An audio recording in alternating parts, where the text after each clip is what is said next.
All right, what is up, everybody? Zombies here again, and today we're back with another episode of the Fighting Pit podcast. Back for episode 27, I think, 27. And I'm joined, as always, by my two co-hosts here, Mullahoo and WizardBeast. How you guys doing today? Doing good. Excited for another podcast. We got a new background here. We've changed places slightly, but yeah, we're ready to go. Yeah, and we're back from our little week off. Got some rest and relaxation. Wasn't a whole lot going on while we were away, but this week we actually got some pretty big Mercenaries news stuff with a pretty big patch. 24.0 came pretty much when we expected. So this past Tuesday, week before the new expansion, that's usually when they put out the 0.0 patch, as I think they used to do the patch on the day of the expansion, but if there was like a major bug or something else like that, it could be kind of problematic. So they've started to do it a week beforehand, which is great for us because we get the Merc stuff a whole week earlier, at least in terms of buffs and whatnot. We still have to wait a little bit for some of the new characters, but they'll be coming soon. We're going to talk about all that stuff. Before we get on into it here, though, a quick little thing. Do remember, if you enjoy the show, remember to like, subscribe, comment, follow, all that good algorithm stuff. Really helps us out and keeps the show going. But yeah, so we got some cool stuff to talk about this week. We're definitely going to be focused a lot on just breaking down the patch notes, what got changed, some thoughts on that, and we're actually doing another giveaway. So basically, we're doing another community contest giveaway. If you weren't around for the first one, this involves creating a custom mercenary, and we had some really great submissions last time from the community. It was really fun. Really enjoyed seeing all those kind of creative ideas, and just the process of designing like your own mercenary is really fun. But yeah, so this time around, it is going to be the same but slightly different. So the contest is still the same. You're still making a custom mercenary, but there is a little bit of a restriction this time around, and that is going to be the character you make has to be either from one of the characters from the most recent, or not the most recent, I guess the upcoming new standard set, the Murder at Castle Netharia, and it could either be from that set or just a character that is in the Shadowlands, because that is the location of the next set. So I figured those would be kind of good thematic ones for us to focus on. And yeah, so definitely I'll have a link in the description. We're going to do it like we did last time, where there's basically going to be just a little Twitter thread for that, and you just comment there with the picture of your character. I'll have all the links in the description as well for how you create a custom mercenary. So if you don't know how to do that, all that stuff will be down there. It's pretty easy once you figure it out. Just requires a little bit of throwing some images into this website and coming up with some cool ideas. So very much looking forward to what people come up with. And the timeline for this is going to be next week. So on next week's podcast, we will basically be announcing that, and the prize for this is going to be the Tavern Pass. So there are going to be two winners, and they will get access to the new Tavern Pass. Figured this was a good thing, as the rewards for it are useful across all the modes. Get some cool skins for, I think, Murloc Holmes, as well as the new mercenary Finley. It helps out with getting some more gold faster, among some other things, as well as some cool cosmetics and all that stuff. So I thought that felt like a pretty good reward. So we'll pick two winners on next week's show, and they will be rewarded with a Tavern Pass. They already have the Tavern Pass. You can basically exchange it for something of equal value. I think the Tavern Pass is like $20 US, so something along those lines, but thought that'd be good. I'm also doing another Tavern Pass giveaway on my channel, so if you want to check that out, I'll have the link in the description, give you a little bit better odds, and that one's a little bit easier. It doesn't require quite as much work with creating a whole mercenary. So 3 Tavern Passes in total. Best of luck to everyone, and yeah, looking forward to seeing a lot of the cool stuff you guys come up with. But lot of stuff to talk about this week in terms of mercenaries.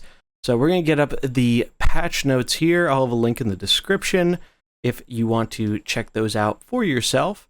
But we will have them up on screen here too. So if you want to follow along in the video format, you can do that.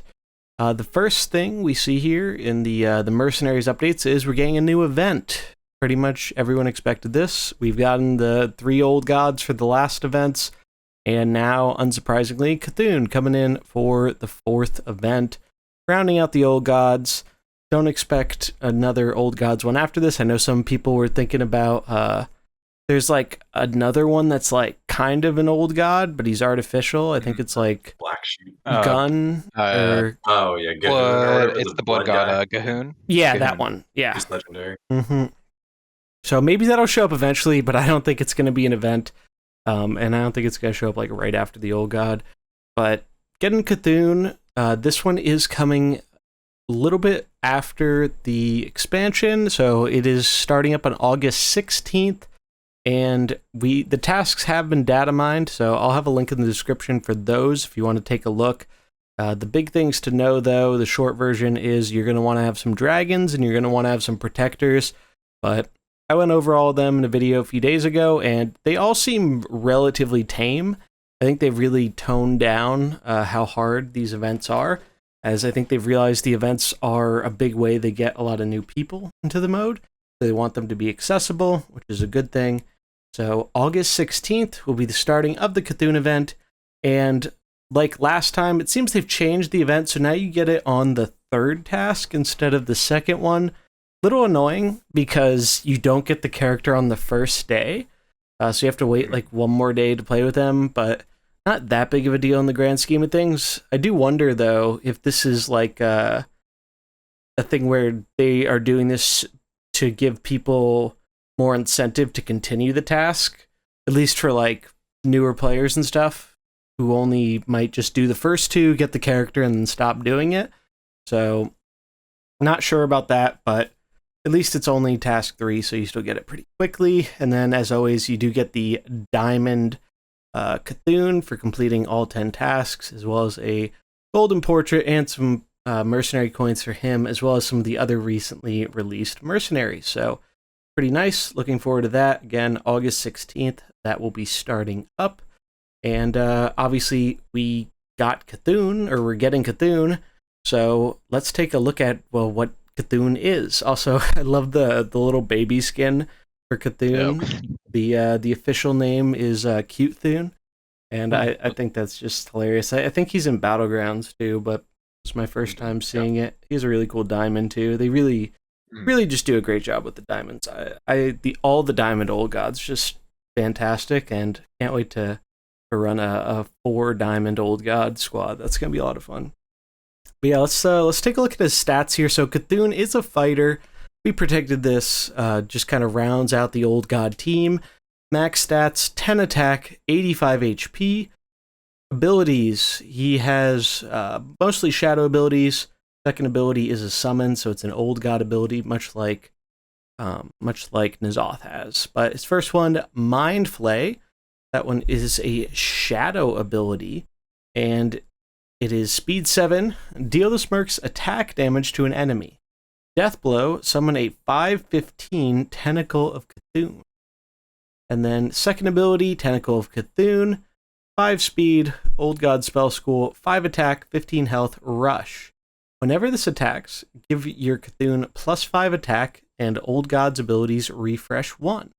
So, kind of continuing with the trend we've seen here, of the second ability helps refresh the kind of very powerful third ability of the Old Gods. And this one also helps buff up our Cthulhu, who obviously cares quite a bit about his attack stat. And then last ability, Mask of Cthulhu, Shadow, speed 4, cooldown 10.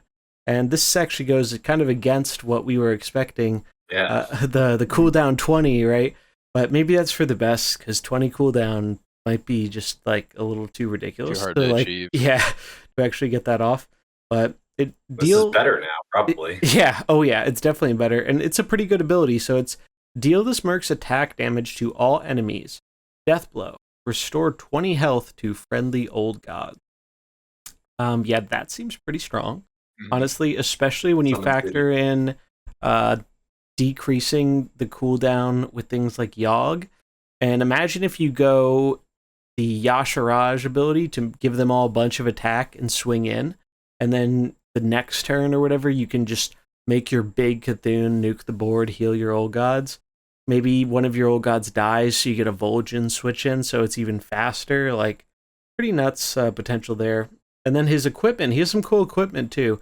So Heart of Cthulhu, Battlecry, summon a 5/15 Tentacle of Cthulhu. It gains Taunt but loses Rush. That's kind of interesting. Another kind of taunt summoner here, though this one is a little bit smaller, but it does have an upside where if it does get to attack, you're gaining some decent benefit of giving your Cthulhu stats as well as reducing the cooldown for him and your other old gods. Then Maw of Cthulhu, Battlecry, +4, you gain +4 attack and also destroys a random enemy minion. So I don't think we've really seen something like this before. Summons are getting a lot more popular, and we'll talk about that a bit with Anaconda. But yeah, this seems like it could be quite good, and the extra attack, Cthulhu really appreciates the attack, so definitely nice. And then Body of Cthulhu, Bench, so it's a bench ability, gain +5, +10 after you summon an old god. That seems really Sylvanas strong. too. Mhm. Holy moly, yeah. Yeah. Yeah, and so what I've been wondering too is if that counts basically, because what I think it is, since it says summon, is it probably does count your other old gods if you just play them.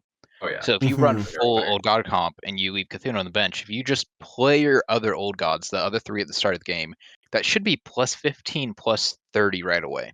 Yeah. Which that means he would be coming out as a 25/105 at the start, basically, and that's without any other summons. And most of the time, the Zoth can get a summon turn 1, Mhm. so that would be plus another 5, plus another 10. So that means just from that equipment, Oh yeah, the you would be summons have the getting. old god tag, right? Yep, they Yep. do. So that Ooh, so that that's means crazy. just from that would be +20, +40 from a equipment. Yeah. Like that is insane for It's old. stats. It's old god Sylvanas, like Yeah. almost literally, right? Yep. Like Except you don't even need a turn to do it. Yeah, you Like don't Yeah. even need it to literally press the comes button. out. Yeah, it already has the stats. I'm like, It's just that sounds crazy. yeah. Yeah, Cthulhu's So looking strong. He's definitely looking strong, and I mean, we talked about this with like the Shadow, and especially these kind of newer old god builds that have been seeing some success. Like there's always been like that one spot that you can kind of like flex in different stuff, and now it's like boom, there you go. You have your last slot for the old god comp, and fittingly, it's another old god, and Yep. it's sweet. Cthulhu, I think, is going to be quite strong. He's looking pretty powerful and feels very thematic too. I mean, obviously, Shadow's been getting a ton of support, but Almost too much. yeah, I think it's like a trend, right? Like, Yeah. I think this is just Went kind through of Frost and now it's Shadow. yeah. I think Blizzard has a trend of just giving a lot of support to like 1 or 2 tribes at a time, Mhm. and Shadow is just it right now. And I think they're kind of put in a box a little bit in terms of they by making one old god Shadow, I don't think they can make the other ones not Shadow. Like it just wouldn't fit thematically. No, yeah. But yeah, Shadow definitely top tier. Probably the strongest tribe in the game right now, up there with Frost. But other tribes did get some support, and we're gonna see that with Finley. Do you want to read through Finley, WizardBeast? Sure. So yeah, so Sir Finley is an epic protector. His max stats, I think, is 1183. They have it typed as 1178 currently, I but think on the his type portrait, is wrong, actually, or I think the text is actually right. There was something Oh, else you I think the saw. text is right, not the. Yeah, because when I was looking through the database of the Merc images, it was accurate to the text and not. I think the picture might have been before he was finalized. Like, Oh, okay. but again, not positive about this. He could be an 1183, but the text is saying 1178, and one of the images I saw pulled from the game also said 1178. So I'm guessing that is correct. Okay, so yeah, we'll go with 1178 then for the max stats. Epic Protector, he is the one you get from the new rewards track for free. So Mhm. everyone will get him if you log in and just go to the rewards track. He is a Murloc, so we finally got our first red Murloc. And also, doesn't say it, but he is an explorer. True. It will show Double with some tag. of his stuff. So yeah, he has the It's like tag for Horde that. and Alliance, right? Like it's Yep. it's not a The hidden character tag, type. basically. It's like a subtype for those who know Magic, like that kind of hidden, that not main type, but it's still there, and the game still cares about it. Yep. And then the cool thing about him is all of his abilities kind of go in different areas.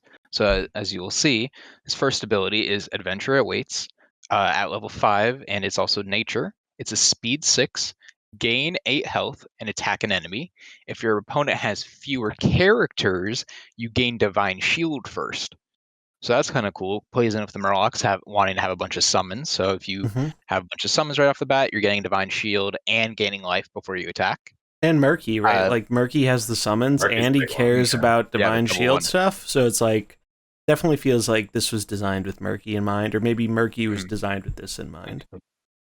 Yeah, kind of go hand in hand together. So yeah, that might be some synergy we can see from that.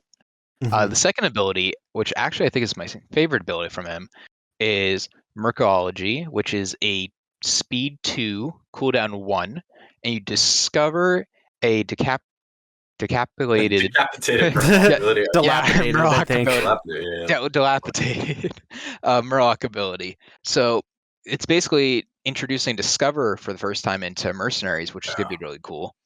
And the dev comment for this is a pool of all abilities from all existing Murloc mercs when Finley is released. So it's not going to show future Murlocs as we know of right now. It's just going to be from the ones that are currently released. And the cool thing about, especially in Mercenaries, is there's going to be, discovers 3 abilities that you can find. That could be very strong because in Mercenaries, there might be certain situations that, like, oh, you can find the perfect ability. And when you get an option of 3 things to use, that can be fairly strong. We've Kind of find seen like that the too exact thing you need. with things like Kazakus, right? Like the fact that you have the flexibility between, hey, I can summon these Rush Golems or the Divine Shield or the Taunt. Like that's kind of just like Discover in a way. This is Yeah. going to be a little bit different because obviously there are more than 3 Murloc abilities, so it's not always going to be those same 3. But definitely a good point. Like, maybe you get Murgle's Heal as an option, and that's really good in the moment, especially at 2 Invasion speed. Yeah, goes crazy. yeah, Do we Finvasion. know? Yeah. Do we know if it casts it right away though? I actually, don't know if that casts it or if it's just you use it at that speed it normally is that turn. I would imagine because they specified the speed, it's gonna go at speed, Speed 2. which would be really great. Like that's pretty strong. Yeah, probably would actually stick at speed 2 then. Which, yeah, that's fast then if you could have all your Murlocs attack at speed 2.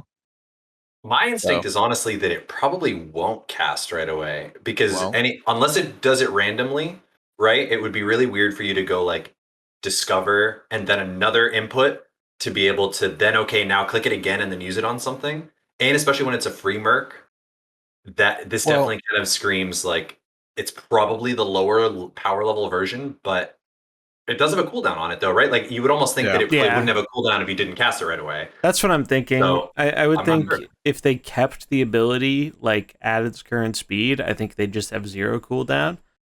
So I think that makes sense to me. I also think in general, like this is probably by far the strongest rewards pack merc they've put out yet. Yeah. Oh yeah. yeah, He's really good. Yeah, and then for his third ability is Lead the Charge.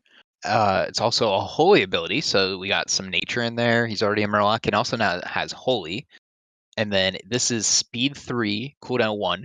Give a friendly character plus 12 attack and Divine Shield. So it's a very aggressive Blessing of the Kings, like Tyrion. So just a heavy attack. And also give your Murlocs plus 5 attack. So you're going to give, if you're running this in Murloc build, you're going to give one of the Murlocs plus 12 attack, Divine Shield, and then on top of that, give all Murlocs plus 5 attack. So if you're targeting Murloc with this is going to be basically plus 17 attack and Divine Shield. And At it buffs speed himself. 3. Like, yep.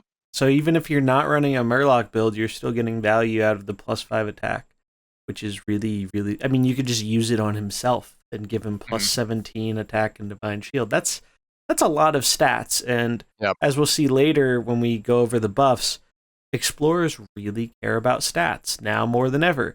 So definitely looking like we can get a critical mass of stats going here. Yep, and especially if, what Explorers was also kind of lacking was another Merc that could attack in besides Elise. And we got that with his first ability, basically gain even more health and be able to attack an enemy. Yep. So it's cool that we're seeing more synergy for that. And we'll also see some of that in the equipment, which his first equipment is Maxwell, Mighty Steed. At level 4, your Murlocs have +10 health, and then your Explorers have +6 attack. So it makes it so that one could fit in either or. You could have it Murlocs, Explorers, and this will also apply to himself. So just running this in the Explorer comp will basically give +18 attack to your 3 Explorers, including him, and then also give himself the +10 health right there. It's so that's kind a of lot insane. of stats. Like, think about, you get, so he has 11 attack to start, right? You get 6 attack from this equipment. Elise buffs on turn 1, another 5 attack as well as some health. Like, and that's not even factoring in some of the changes to characters like Elise and Bran that can give even more stats. Like, that on its own, you're getting bigger than like the Elise plus Tyrion combo. And that combo's been really, really powerful. And you don't even have to have Tyrion die. Like, you just have it from the start. Like, this seems really, really good. It's basically, I mean, it's very similar to Tyrion. It even has the Tyrion Divine Shield like pump thing. It has the regular attack and a Divine Shield. It just straight up replaces Tyrion in that comp, I would think, right? By a lot. And it's really way better. It could, like, maybe not in the human version, because, like, obviously you aren't buffing up your humans, but, like, maybe you don't need to rely on your big bench if you're open and one of your swap-ins is just really big. Strong enough. Yeah, because I think I calculated it, and I think it was based off of the 1183 when I did it. But if you do the full opening with Bran, Elise, and him with also the Explorer's buff equipment and this one, then he'll start out as, I think it was a 20... I think it was 23, like 112, just starting stats. Jeez. Just from basically the passives from all 3 of the Explorers, if you run this in Explorer comp. So that is crazy just to have that much stats on just opening turn 1. And that's without any abilities. So that's really cool. The second equipment, which changes his third ability, which is going to be Lead the Charge, also gives Explorers attack. So instead of how before it was just give the Murloc +5 attack, it will also now give the Explorers the attack too. So you can use that also in Explorer deck. So as you can see, they really built him to be, okay, he can either fit in the Murlocs or he can fit in the Explorers. So that's what his equipment are kind of doing. It's if you want to have it fit in the Explorers, you could just tag on some of these equipments for the passive.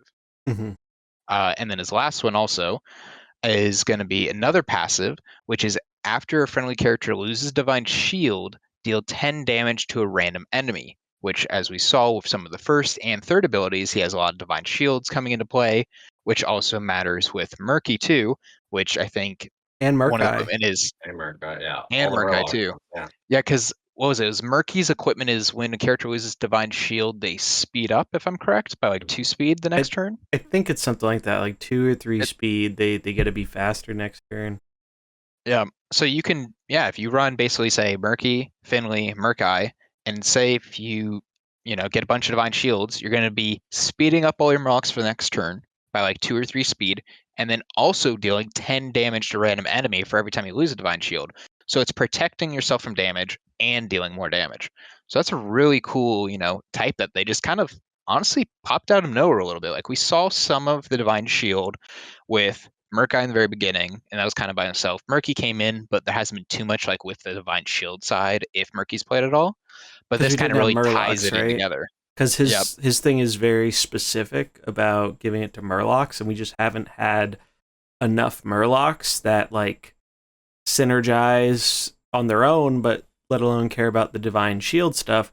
So now it feels like Finley's kind of one of the missing pieces of that puzzle that's saying, hey, Murlocs, they care about Divine Shield, which is not something I would expect, because typically in Hearthstone, Murlocs are like very stat focused, right? Like they're all about buffing up the tribe. But and we do see that a bit with Finley here as well. But it's definitely interesting that they're deciding to have Divine Shield be one of like the defining Murloc tribe characters. Yeah, which I mean is, it actually can make them, I think, very strong because if it Oh, yeah. already is giving all of your Murlocs stats, and then you're doing Divine Shield, just hey, this ability is going to deal 0 damage to your guy, and if you're constantly attacking in, it's keeping them alive, have high damage, so it's like they're already have that bonus of life, so it's harder to kill them. But now Divine Shield's on top of that, so certain abilities just won't do damage that turn to them. So I think when Finley comes out and people start maxing him, I think Murlocs will definitely start seeing some pop up along with Explorers, because even just with Explorers, all of these just pure stat buffs on top of the other stats that Explorers have, and as like we've said before, is having another Explorer that can finally attack in, because even if Elise, you didn't always want to attack in, Mhm. just because of her third ability was so good. If you went basically just, hey, I'm going to buff everyone. Oh, turn 2, I'm going to do an 18 bleed to all of their people. Like, Mhm. that's just so much damage stacking. Where now, at least with this, it's like, okay, at least might have enough stats. Maybe it is worth just attacking in with it. And if you have another one also attacking in, I think this can work very well. And especially seeing, or as we will talk about the brand changes too, I think Explorers will also have a good comp coming up. Also worth noting, the speed of Finley's first ability is the same as Elise's, so you can actually, and since it's nature, you can combo Elise's nature ability. So you're still getting the benefit of her high attack, but you don't even have to worry about swinging in for residual damage or getting past taunt and stuff like that. So it's actually really nice that that ability, even though it's a little bit slower at 6 speed, it's actually kind of good because it lines up very nicely with Elise's ability.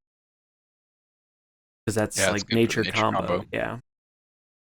That's sweet. And then also, I mean, Murloc Explorers, right? Put them together. Why Yeah. wouldn't you? Probably Murloc, like some of the Murlocs on the bench. I mean, it'll definitely be really interesting. And he supports, like, he actually supports not just explorers and not just Murlocs, but there's a little bit of holy support here. Like, the holy, I mean, yeah, it's one cooldown and stuff, but I do think the holy team maybe can make use of this because they care about stats. Divine Shield is good for them. Plus 12 attack is nothing to scoff at, and they're just looking for abilities that are 5 or less speed so you can get your holy combos going. And I could definitely see Finley finding a home in there too. yeah, for sure. And also talking about, a little bit of holy, as we saw with other things like Tyrion, too, where he's gotten that holy tag added on to some of the attack abilities. Mm-hmm. If we see that for, say, like Cariel, where, that one equipment where you heal basically your whole team for 60 if you get a death thing, imagine giving her plus 12 attack. That makes it a lot easier to kill a green all of a sudden. Mm-hmm. So Very that true. could be, good combo, basically just to throw that on for holy also. Yeah, and I think it is likely we do see a change like that. I know I tweeted out about that like a week or two ago or something, and actually got a response from one of the developers about it, and they thought it sounded like a pretty reasonable idea. I mean, we've already seen, like WizardBeast said, Tyrion's gotten that spell school, and now we're seeing more spell schools where even though it's attacking, it still gets the school. One of the big benefits of that, like, is with Yasharaj. Even though he attacks in, he gets sped up by Vol'jin because he's Shadow, and that's kind of a big part of what makes his build so powerful. So I do think it would be great to see characters like Cornelius and Cariel get that spell school added so that you could have a little bit more support for especially a tribe that is... I don't think Holy's really bad. I think Holy's actually like very fringe playable and is like maybe is even closer now with some of the buffs we got. But it's like it's surprisingly strong. It's just missing like a little bit. I think it needs like It's a holy Vol'jin. Exactly.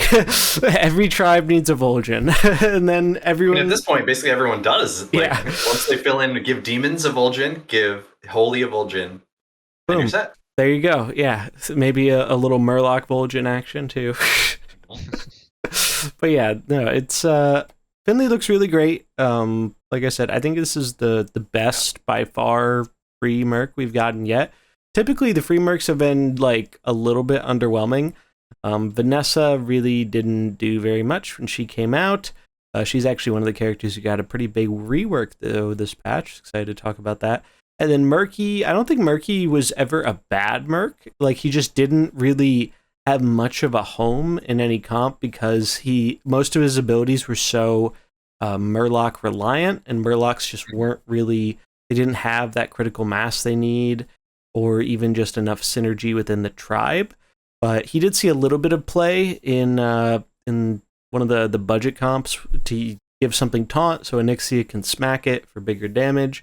And that was kind of cool, and he's very useful in PvE. The comp with Yasharaj and Nefarian, just like making a big Yasharaj and wiping out everything. So he's been pretty good there because of his summons, and occasionally the taunt is also useful as well to get around opposing taunt. But Finley definitely looking like the strongest Mercs character we've got on our rewards pass by far. Which is great because everyone's going to have access to this character because he's totally free. And so I hope we see more stuff like this. Like, I honestly didn't think we were going to get Finley until the next drop, or like an event or something. So the fact that we're getting him already is really, really great. And I'm really excited to mess around with him. When he got revealed, I came up with this idea, and I'm probably going to reveal it on stream this week. I'm going to do a sub goal for when we hit the goal. It's gonna be Murloc's only stream in a Murloc jumpsuit. Nice. So that'll be fun. So definitely keep an eye out for that because I can't wait to try the Murlocs. Like, the Murlocs are really fun, and I did like some Murloc memes at Trigor a little while ago, and it kind of worked. It wasn't as bad as I thought it would be. So with some actual support, Finley looks like some really good support. I'm excited to see just how it goes. Like, finally a red Murloc. People have been wanting this for forever, and now he's coming. So won't have to wait long for that one. He is dropping with the rewards track with the new expansion. So this Tuesday, we'll have our hands on Finley. But yep, go ahead. Oh, the other thing I was going to say too, which I am kind of happy about too, is because we know like the whole old gods thing was coming, we kind of knew like, okay, we're eventually going to get all the old gods, and the explorers came in, we knew like Finley's coming in with the story. So we're kind of at that moment again where we don't know exactly what is coming next too. Like, that's the next thing. We got the Finley. This should be the last old god that we're getting. So now it's like next event. Oh, we don't know exactly what we're going to get. And same with this drop. We know, hey, it might be around this theme, but it's kind of like back to the mystery, I would say, of, okay, what's the next cool event and next cool mercenary coming in? So I'm a little happy about that, instead of being like, okay, it's another old god, we know for sure, but now it's like full mystery. Ooh, it could be kind of anything again from the Warcraft universe. Yeah, I think that's really great. Like, I love the old gods. They're some of my favorite characters in like WoW and Hearthstone lore and stuff, and I'm glad we got them all. But I didn't expect us to get them kind of like all one after another. I thought they'd be a little bit more spread out. But it is nice that we're going to get back to that kind of not knowing what to expect. Because like, I remember with the Leroy event, that one took me by such surprise. And Leroy is one of my favorite characters from like early Hearthstone days. So that one just like totally over the moon about that. And I didn't expect it at all. Like, I think someone, maybe it was Signs, like talked about the idea of like a Leroy thing, but I was like, nah, they're not going to do it. Like, or if they do it, it's not going to be like soon. And then boom, Leroy event. And his diamond's still one of my favorite diamonds in the game. It's one of the coolest, just running from the whelps with chicken. And I absolutely love that. So I'm excited to see and we probably will get an event before the big drop. They've been doing about one a month. So we can probably expect one in September as well. Maybe it's possible we could get one with the 0.2 patch, but that might be a little bit too soon. Maybe a patch between 0.2 and 0.4, like one of the smaller ones, maybe they'll add it. I don't know, but I expect we will get at least one more event after Cthulhu before we get the big drop in maybe early to mid-October. But yeah, I think we're good to move on to the updates in terms of characters, unless we have anything else we want to say about Finley or Cthulhu. All right. All good. Cool. So I think this is the biggest or the most amount of update or buffs we've ever gotten in one patch by a pretty significant margin. Now some of these are just stat buffs and whatnot, so that's part of why there are so many. But some have some very significant changes. And They're all pretty good. So the first one is Bran. So if you didn't know, Bran has been bugged pretty much since release. His resistance wasn't really working correctly most of the time. I don't think Shadow resistance worked at all. I'm not sure if the Frost resistance worked. His ability to make things get crit hit wasn't very good because it only worked on things that had already acted, and it was very fast, so it just wasn't really doing anything. So Bran hadn't seen like any play because of that. But now, not only did they fix Bran, they made him better. So what they did, they gave him an additional point of resistance. So he went from +4 Frost resistance for his, I think it's his skill 2, to +5 Frost resistance. So that right there, that's pretty significant. Like, resistance is very powerful. And then his ability changed to this turn, enemies who have acted take critical damage. There's a little dev comment here I'll read out. So, in addition to being reworded and giving +1 more Frost resistance, Summoned Campfire had some bugs addressed that prevented its full effect from working. Now when the effect triggers, enemies who have already acted will take critical damage, and any enemies who act after the effect goes off will take critical damage for the rest of the turn. If Bran dies, all enemies already impacted will stay impacted, but no additional enemies will be afflicted. So this is a huge change. This makes Bran significantly better. And you can also change this to shadow resistance or fire resistance with his other equipment. Also, if you change it to shadow resistance, I believe it's 0 speed, I want to say. Or it's like, yeah, so you can just instantly do it. Also, it's a fire ability, so you can use it to trigger your fire combos. It's just really good. Like, is the resistance permanent too?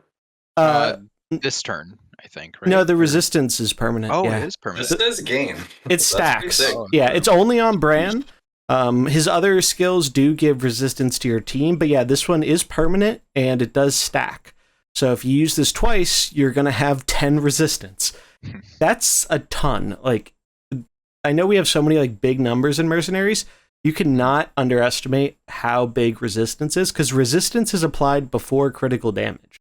So your opponent is using Vol'jin or something, and they're trying to get their AoE off. If you have 2 shadow resistances, they're going to do like nothing to Bran. Even after that additional, they'll get that little bit of more shadow damage from the AoE, but still, it's like it's not nearly enough.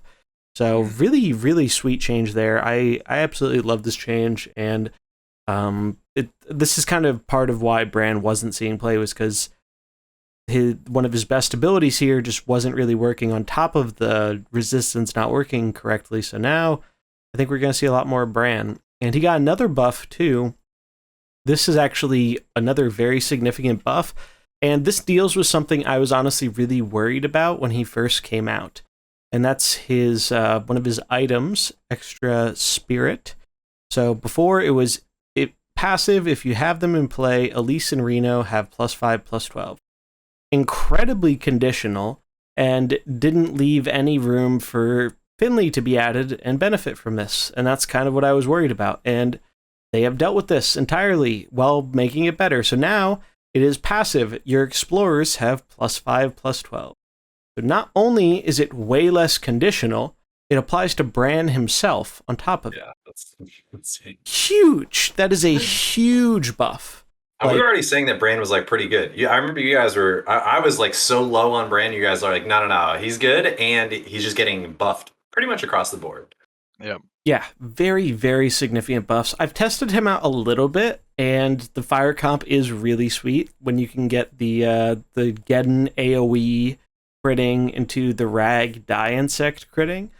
Yeah, it's like really full cool. wipe on almost any comp. It's rather strong. So that's really fun. I definitely have to do more experimenting with it, but like Bran definitely feels solid now.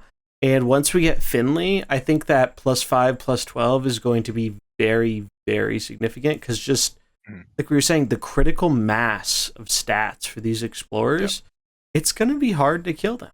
Like, and you're going to be taking big residual damage if you're an attacking comp. Like it just it seems really good. I'm really happy they made this change. Yeah, no, it seems really strong. And also going back to the first change too, I think they added that +1 from the +4 to +5 resistance Mhm. because upgrade 3 to 4 on the levels was no upgrade at all. It just stayed the Oh, exact same.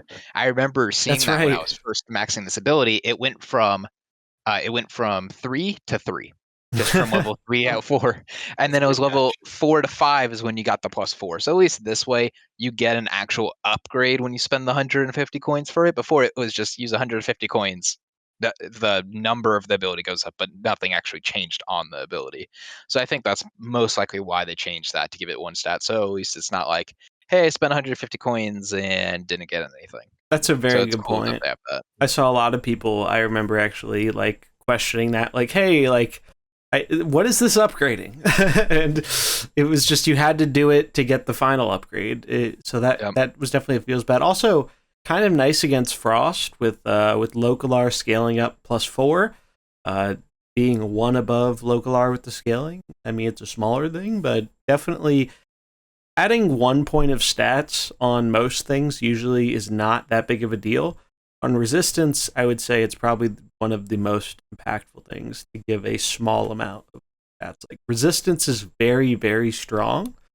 We've just only seen it on a small handful of mercenaries, so I don't think we've really gotten to experience it as part of like meta comps and stuff. But when it shows up, it's kind of crazy. Like I've played a bit with Urel, and she gives all your characters shadow resistance, not just herself. And let me tell you, that really takes a lot of damage off of the shadow comp. So I'm excited to see how Bran ends up doing, especially when we get Finley next week. All right, more explorer buffs. So we're moving on to Elise. So Elise got a small change, but again, very, very good change, and like probably not something she even needed, but because Elise was already like high tier, in my opinion. Only one change, Oasis Canteen. Before it was if you have Bran and Reno in play, give them +4/+4 at the end of turn. Again, another very restrictive one. You basically never saw this see play because Bran wasn't seeing play, so you couldn't get any value out of it. Now it is passive. Give your explorers +4/+4 at the end of each turn. This is kind of nuts, and this is like her best equipment now, in my opinion, unless you're running a dedicated monkey build. Before, you would run Elise's equipment one because like the other one wasn't really playable, and the third one was you had to be going for a monkey build because there was a pretty significant downside with the minus health. Now, instead of just gaining extra attack or some more attack with her nature attack, you're just giving her +4/+4 at the end of turn. This is big because you a lot of the times with Elise, you're using her skill 3 the first 2 turns. So just getting stats while doing her most powerful thing. And if you have more explorers, you're getting even more stats. If you have 2 other explorers, that's more than a Tyrion buff in stats across 3 characters. Like +4/+4 to 3 different characters. That's nuts. And I really like this for Reno as well because it really emphasizes the defensive role that Reno plays, where he's like kind of your taunt, he's taking the hits, and now this is going to grow Reno so if things are swinging into Reno, they're going to be taking more damage. So I really like this change. I don't think it was particularly needed, but I just like the changes that make these Explorer Tribe abilities less linear. Like anyone who saw our kind of initial review, that was a pretty common criticism was this is just so specific, it's really hard for this ability to see play. And we were worried like, hey, when Finley comes, what are they going to do? Like, are they just not going to have Finley care about being an explorer or with these abilities? Because I think Reno is the only one who had an ability that said you're explorers. So I'm really happy they changed this. It's really going to, I think, make the explorers comp that much stronger, and just it gives you more agency in your decisions of what you can use. You don't have to have Bran and Reno. You can literally use this with just Elise or all the explorers. So really good change. I like this change a lot. Especially with Finley coming in too. This is like a like triple affected bonus. Not only in that Finley is now another merc that wants to attack and actually make use of its stats, which is great, but we get to see. It'd be great to come up with like actual terminology for all these, because it keeps all these examples keep showing up in Mercenaries in cool ways. But this is kind of like when we go back to Frost, where all of a sudden you had a fourth merc that kind of went over the line. Now we're about to get it with the old gods too, where once having that fourth merc that comes off the bench that just guarantees an entire extended sequence of your synergies continuing, even like despite them sniping one of your guys. Before, this was literally, imagine if you had Bran, Reno, and Elise, and they killed Reno. Now this effect was only pumping Bran before the rework. Now it's still doing more. It's hitting Elise and the other two, and then the other merc that comes off the bench. So yeah, this change is like an insane amount of stats over multiple turns. So this, I honestly didn't even recognize this as good as it was, but the fact that there is no other explorers, and the fact that, yeah, that we have this fourth position filled, just like how Frost got to bleed over and completely change the way that deck played.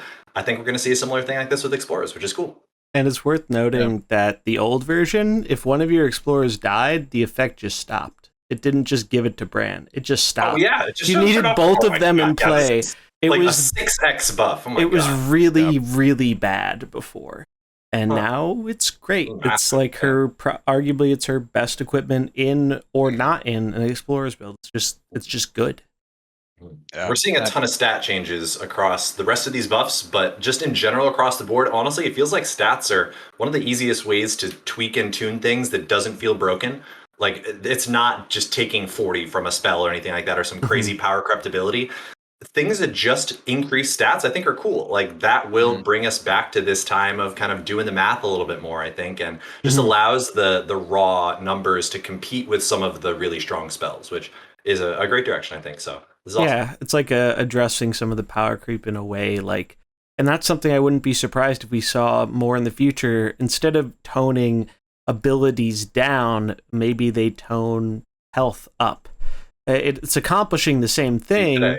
And it's avoiding their kind of established philosophy of wanting to avoid directly nerfing characters.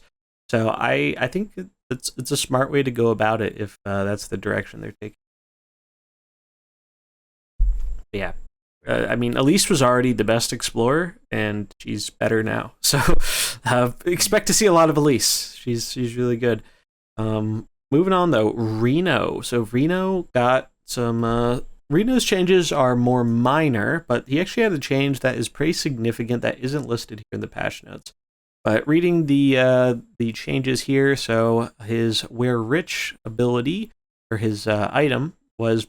Before, it was Battlecry. If you have at least 2 Explorers in play, store 100 health to your friendly characters. Now, this used to be bugged, and it used to count Reno as one of your Explorers. And we can see here they actually, because they did change that, they actually updated the wording here to make that change more clear. Now it is Battlecry. If you control 2 other Explorers, restore 100 health to your characters. So, while that, I mean, it sounds like a nerf, and it kind of was a nerf. The original way wasn't. It was confirmed that was not intended to work how it did, and the wording was just kind of misleading. But I think this is another thing where now that we're going to have Finley, like Mullahoo was saying, it's like you don't have to rely on like both of your 2 Explorers to live to get this payoff from the bench. Now, it was really bad before. It was really bad before. It was actually quite good when it counted Reno himself, because you only needed 1 other Explorer in play. And so not many people played around with it, but it was actually kind of sick getting Reno to come in. And then if your Elise was still alive, you just full heal your team. Especially because a lot of the times when one of your mercs dies, like the other 2 were pretty wounded. It was actually kind of good in that scenario, just not a lot of people played with it. But then when it got bug fixed, it was just not usable. It was really, really bad. And now we're going to have another Explorer, so I think that is going to make this have some potential again. I can definitely see a situation where maybe they snipe off your Elise or they snipe off your Bran. Your other 2 characters are kind of weak, and then you just throw Reno in, boom, 100 HP. And, like, we're seeing that these characters care a lot about stats. So 100 HP, that actually might be more relevant than, say, a lot of the times with the Cariel death blow, like you're healing 60 HP, you're not even getting the full 60 because that's just so much of a mercenary's health. But now with all these stat buffs, maybe restoring the 100 HP might actually matter if you have a Finley who's down to 20 health and then you just get him back up to 120. Like that's a lot to go through, and you're doing it to your whole team. So I like this change now that we have another explorer. I think it might give us a reason to see more bench Reno, which is cool because most of the Reno we've seen is like leading. And then another change. Another change. This is just a text change. It's not impacting the ability. It's for his Death Rattle. Before it said Death Rattle casts 2 random abilities. Now it says cast a random one of Reno's looted powers twice. Nothing has changed about this. It's still the same pool of abilities. It's just a little bit more clear. I mean, it's still kind of ambiguous, but I think 2 random abilities made people think it could be like some random PvE abilities or something, and it can't do that. So there was actually a buff, though, that was not mentioned here, and it's for Reno's skill 2, which gives him taunt, and it makes it so whatever he hits has to target him with their next attack. So Reno, now, it never specified that that taunt was until end of turn, but it was. Now, when he gains that taunt does not go away. That taunt is permanent, which is pretty significant, especially in situations where Reno would sometimes get slowed on turn 1. Like, he would target the Vol'jin to make your other stuff not get slowed. So he'd be slow on turn 2, and then you couldn't taunt up, and that was bad sometimes. But now, you still have the taunt. And we also experienced an interaction where the ability forcing Reno to be the target, I don't know if this is intended or if this is a bug, but we saw when WizardBeast and I were trying out a comp with Anaconda, we did a summon, and Reno hit us that turn. And so we did the summon. Obviously, the summon's not a targeting thing, so they can't just like take our summon. But when I went to buff the summon the next turn, it went onto Reno instead. And I looked at it the next match when something like that happened, and it showed that debuff stayed on until I used a attacking ability. So that's something to watch out for if you're doing summons. It seems summon does not like burn that effect, and it goes over to the next turn. I think if you use a damage skill, one that doesn't target or an AoE or something, I think it will use it up, because it does say their next ability targets this if possible. But it seems with summons, the summon doesn't get rid of the targeting thing. So little fringe thing there, but it can be relevant. So definitely keep that in mind. But the bigger thing is the taunt. Like him keeping taunt permanently, that's a really powerful change, and I think a good one. Yeah, and then also kind of going off that first one though, when Finley coming out with that battle cry too, I think it's going to be so strong. Just because, like I was saying, if you run Elise, Bran, Finley, basically at the start, and then have Reno on the bench, it's just going to be basically healing your other 2 explorers completely full, because it's going to be super hard to kill, I think, even 2 explorers or 1 turns with all of them going to be having so many stats. Like if you just run, say, the Elise, give your explorers +4 at the end of each turn. Bran, you run, all of your explorers have +5, +12. And then Finley, if you do it where your Murlocs have +10 health and your explorers have +6 attack, that is so many stats between all of them that it's going to be hard, even on, say, like turn 1, just to like destroy one of them. So it's going to be hard to go for like a full wipe, I think, against Explorers comp.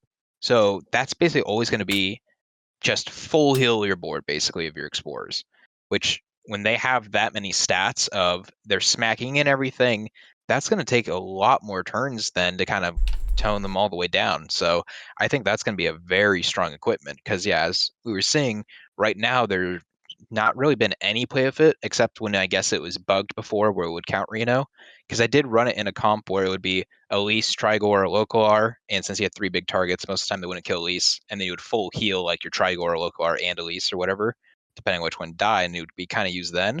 But since then, I've not seen a single person run this, just because it was so hard to have this trigger. But now, where you'll always have 3 Explorers start, if you run Explorer comp, 1 will die off, you'll most likely always have this trigger. So I think that's going to be a really good equipment coming up. Definitely a significant buff and a good one. Like I'm really happy that these changes kind of addressed our concerns about the what would happen when we get another explorer, because these have such specific text. I'm really happy they gave explorers a keyword.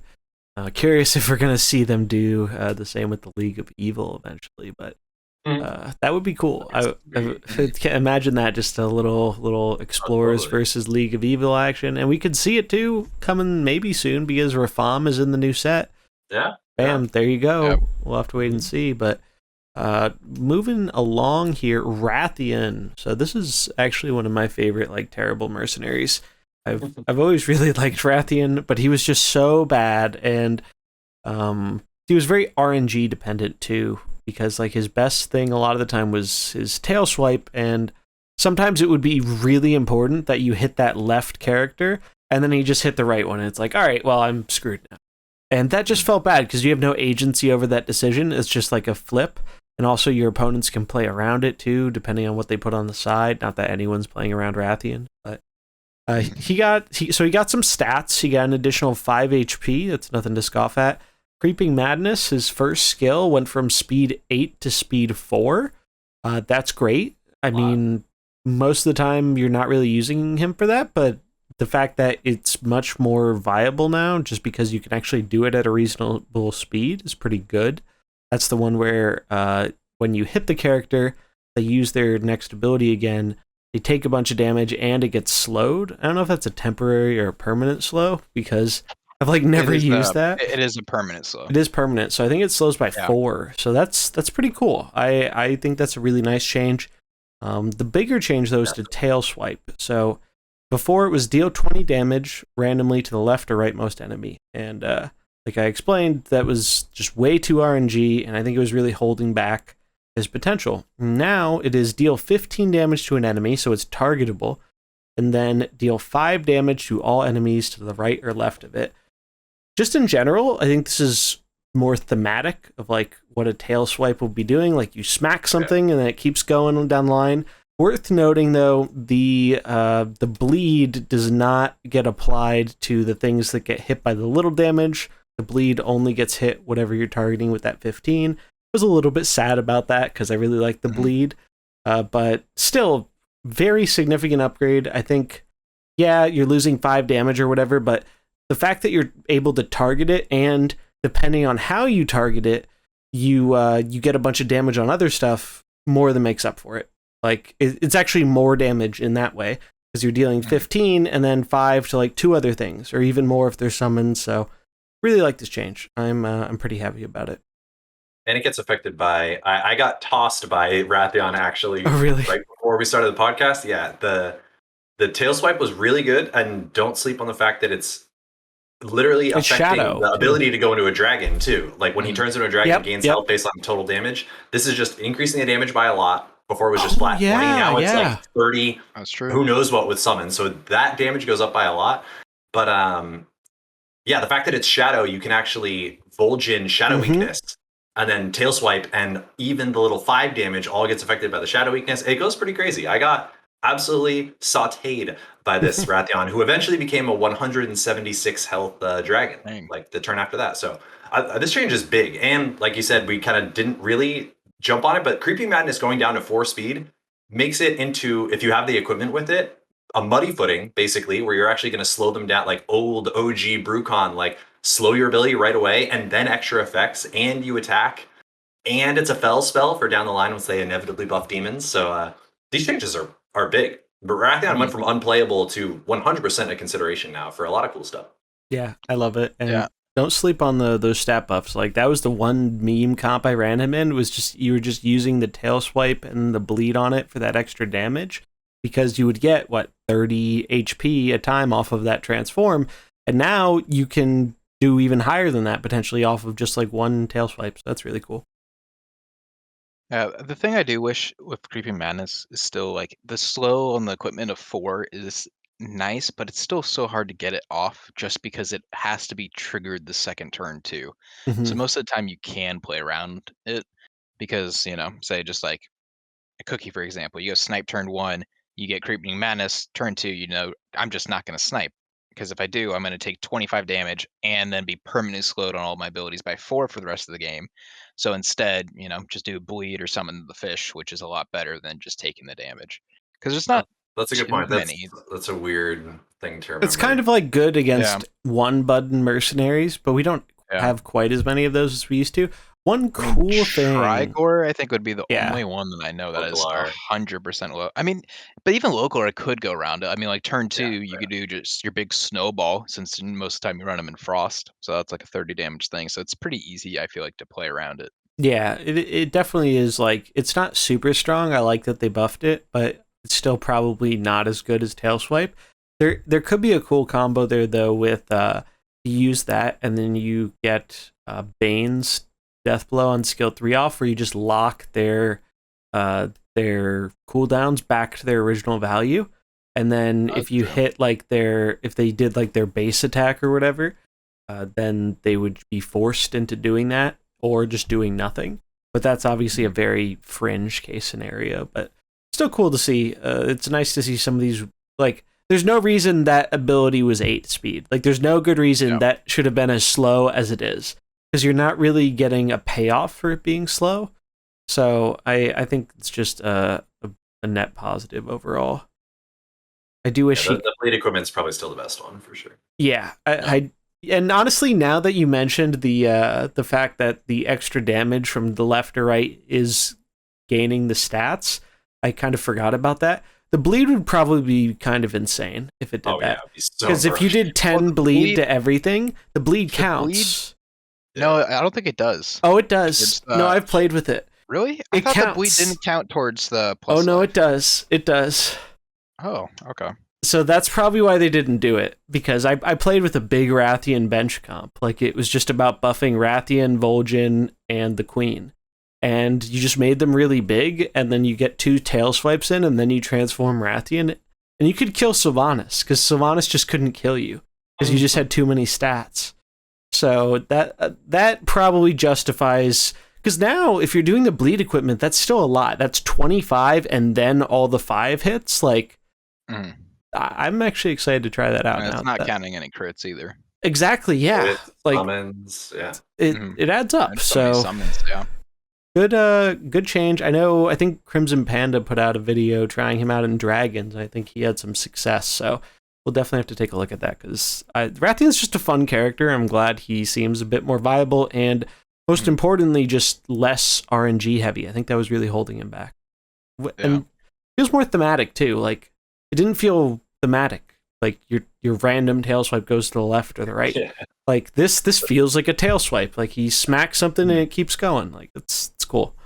The one thing I would say, which I would personally like to see for him, and that they've showed recently too on some of the people like Hook Tusk, is that new equipment where it's she starts out as a fighter, like the battle cry changes to a fighter.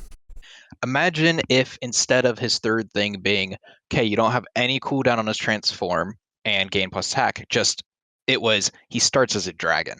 Like, imagine how viable he would be if at the beginning of the game he just starts as a dragon.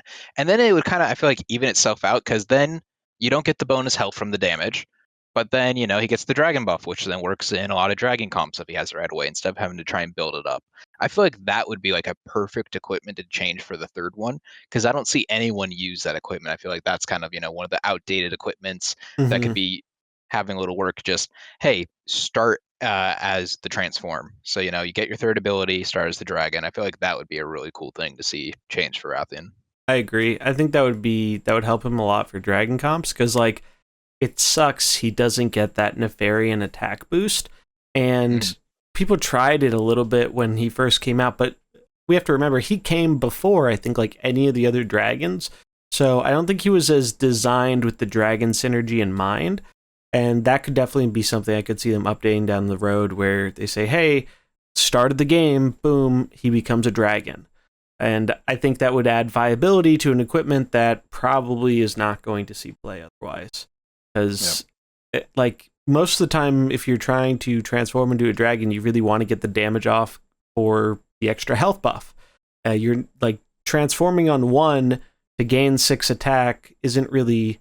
Like, you're wasting a whole skill to do that. And yeah, you get access to another skill that's pretty decent, too, but like you're taking a whole turn off just to gain 6 attack and become a dragon. When Nefarian gives all your dragons plus 6 attack from the start of the game. So it just feels like a pretty big trade-off for not a lot of benefit. So, I mean, it seems like it's more like you say, okay, instead of having a cooldown of 2, it's almost like it has a cooldown of 1, just because you go like tail swipe once, get the damage, get the bleed, transform on turn 2, and that's not ridiculous. But then at that point, right, like you could literally change the text of the equipment to true form has 1 cooldown and grant 6 attack, and yeah, that still, which is essentially the best way to do that equipment, that's not very good. And so I think, yeah, some kind of change would be cool. But I mean, these changes are great, right? We don't really need to do too much else yet. So cool. See how it goes. He doesn't have a tail, but he can tail swipe right away. That's whatever. That is kind of funny. But yeah, we'll see how he does and whatnot. I think that's a good idea, though, WizardBeast. I definitely like to potentially see that as a future thing.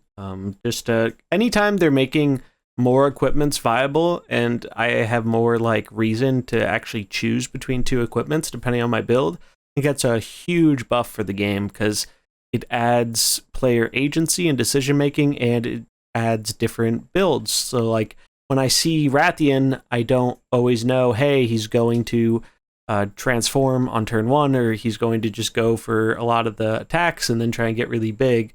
And I think that definitely makes the game a lot more interesting when you don't know right away, or when you just by seeing the mercenary, I don't know necessarily what their build is going to be. Unlike seeing Jaina or Localar, I know what's going to be going on with those characters every time because there's no reason you're not running Ice Block. There's no reason you're not running the extra frost damage on Localar. It's just the best. So anytime we get more, and they did that actually in some characters we're going to be seeing here. We'll keep it going, though, because we have a lot. Luckily, a lot of these buffs are stats. Yeah, we so skip a lot later. But.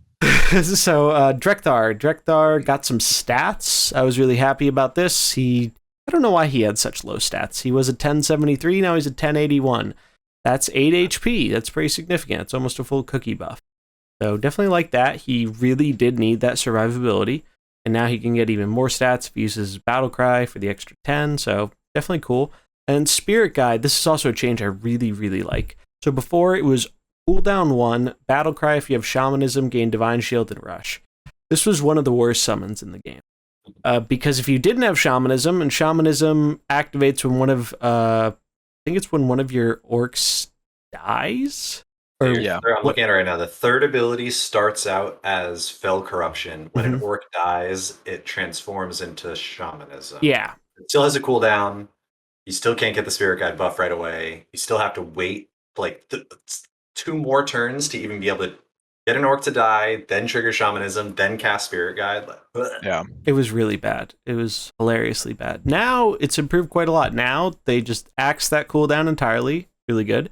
And they gave the summon Taunt, unconditional Taunt. So I always felt this wolf should have had Taunt, so I really like this. And then it has if you have Shamanism, you gain Divine Shield and Rush. But just making the summon significantly less worse, while also giving it being able to spam it every turn, that's pretty significant. Like, are we going to see like a summon-focused Drekthar build? I don't think so. But it makes it what was previously almost always unplayable ability-wise. Because like, even if you had Shamanism enabled, you were not pressing this button. Because Divine Shield Rush is not really that worth it compared to his other skills. His other skills were leagues better. But now, even if you don't have Shamanism, that could protect you for the turn. And even if it's swinging in and you do have it, you have Divine Shield, so it's going to live the hit, and then it can take a hit. So I really like this change there. I think it's like, it's not going to make him top tier, but it's going to make him more playable, which is a good thing. Yep. Yeah, and especially being able to use it, even like turn 1, it gives him another option to do something else, Yeah, too. Having the 0 cooldown. So it's like, sometimes with characters, it's always better to have options on turn 1, because there's certain times you might have to play around something, and it really sucks in Mercenaries when you have to skip your turn because your ability would end up hurting you more than it would actually help you. Like we saw that a lot when there was the Frost, basically freeze comp early on with the Blend of Art and Valyria. So things like that, or even if it was local, I was like, oh, I just can't use my ability or I'm going to take too much damage. So having, different abilities with different options always helps, especially at the start of game. So I think that's just a really good change overall for him. Yeah, I think one thing about all these buffs, I think the vast majority of them, they're not like, there's no Trigor buff hidden in here. There's no buff that is projecting a character who is D tier or F tier into like S tier, and that's good. I don't think any of us really want another Trigor. But yeah, I'll pass. Yeah, there were some that were a bit more significant, and we're getting up on one of those right now. Brightwing. This was basically like a whole character, and this is what I really, really like. And we've been asking for this for a while for like some of these launch mercenaries. And this gives me a lot of hope for the future for tuning up some of it. Because, like, we have so many characters. We have 100 mercenaries with these 2 new that are coming. We basically, in under a year, we've over doubled. By the time the year anniversary comes, we should have the next drop. And we will have over doubled in a year. That's a ton of characters. But a lot of these characters have been unplayable for so long because they suffer from launch mercenary syndrome where they just weren't powerful enough, even at launch, and now the power level's higher, and they're still not good.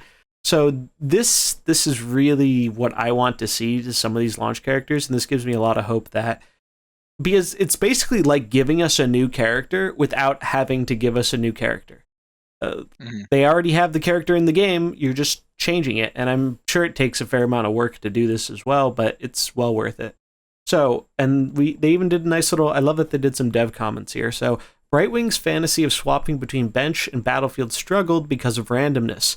We decided to strengthen her kit overall and reduce the randomness in it so players could direct her efforts and choose what she swaps with. This is fantastic. I mean, I think we've covered this quite a bit on the show before. Randomness in mercenaries, abilities have to be so good to offset the negative of randomness. Random is really bad a lot of the time in mercenaries. So an ability has to be super duper strong to offset that. And even then, that's not necessarily a good thing for the game, because if, like Varden, right? Varden's a great example of that. Varden with the random hits, that's offsetting the consistency of your cold snap and whatnot. But sometimes you high roll and you hit the perfect target and it really sucks. And it's like, well, what could I do to play around that? It's just random. And so I think moving away from randomness like that is a lot more enjoyable for the game. So Brightwing got stats. Brightwing got +1 attack, +11 health. That's huge. Went from a 777 to an 888. And on top of that, Fairy Breath 5 went from deal 10 damage, give a random friendly merc on your bench +3/+5 to deal 12. Give the lowest health mercenary on your bench +3/+10. So more damage, and it's giving double the health, and you can target it a bit easier, which is really nice. And it also spread the buff more evenly, because when you buff one of your characters, the other 2 will probably have lower health. So it spreads out the buff a bit more evenly, which is a nice thing. Phase Shift went from restore 25 health to this merc and swap it with the highest health merc on your bench to restore 25 health to this merc. If you control another merc, return this to your bench. This is really, and also all of its levels got 1 cooldown. I think that was just the old ones used to have more cooldown or something. Not really relevant if you have it maxed out, but the big thing about this is it was not good to swap in a mercenary and then just have that mercenary take damage and do nothing. So this is much more like a Pokemon swap-in type deal. Sick now. It's quite good. Like it. And the other neat thing about this, we'll see, Brightwing now has battle cry abilities and ways to come in from the bench.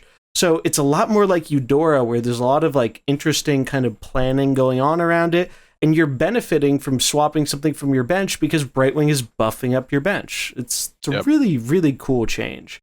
Let's see here, the passive, or one of the items here, before Phase Shift restores 25 more health. Now it's bench. After a mercenary dies, summon this and cast Fairy Breath 5 at a random enemy immediately.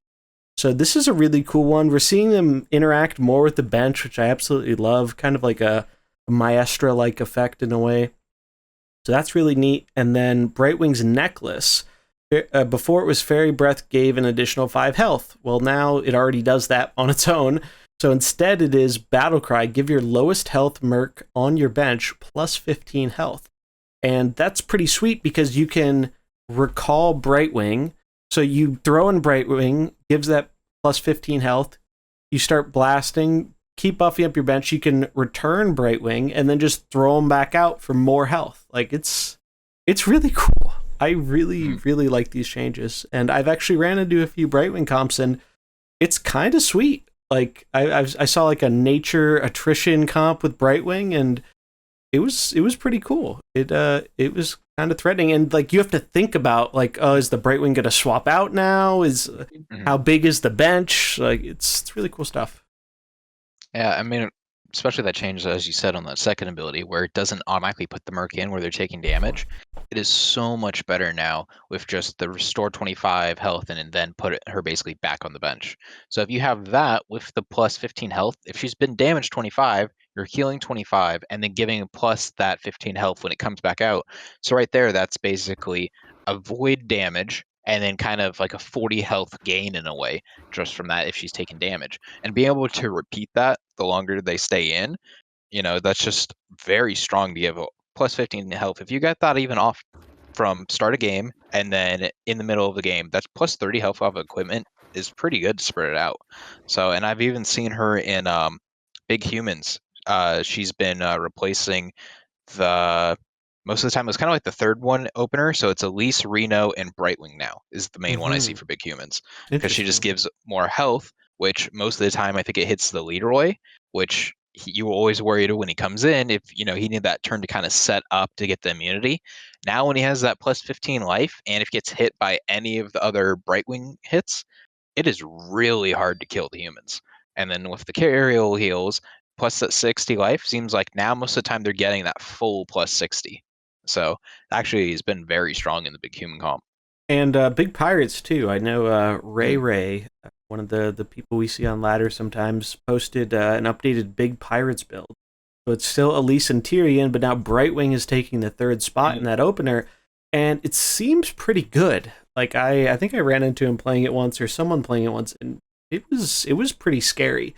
I just love that you have a lot more agency now. It reminds me of Pokemon with the swapping, because you're sending your Brightwing back, and yeah, you can get them back out and get that battle cry again.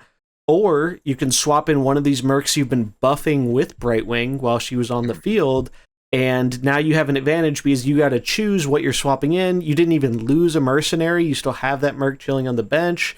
So it's really good. Like I really.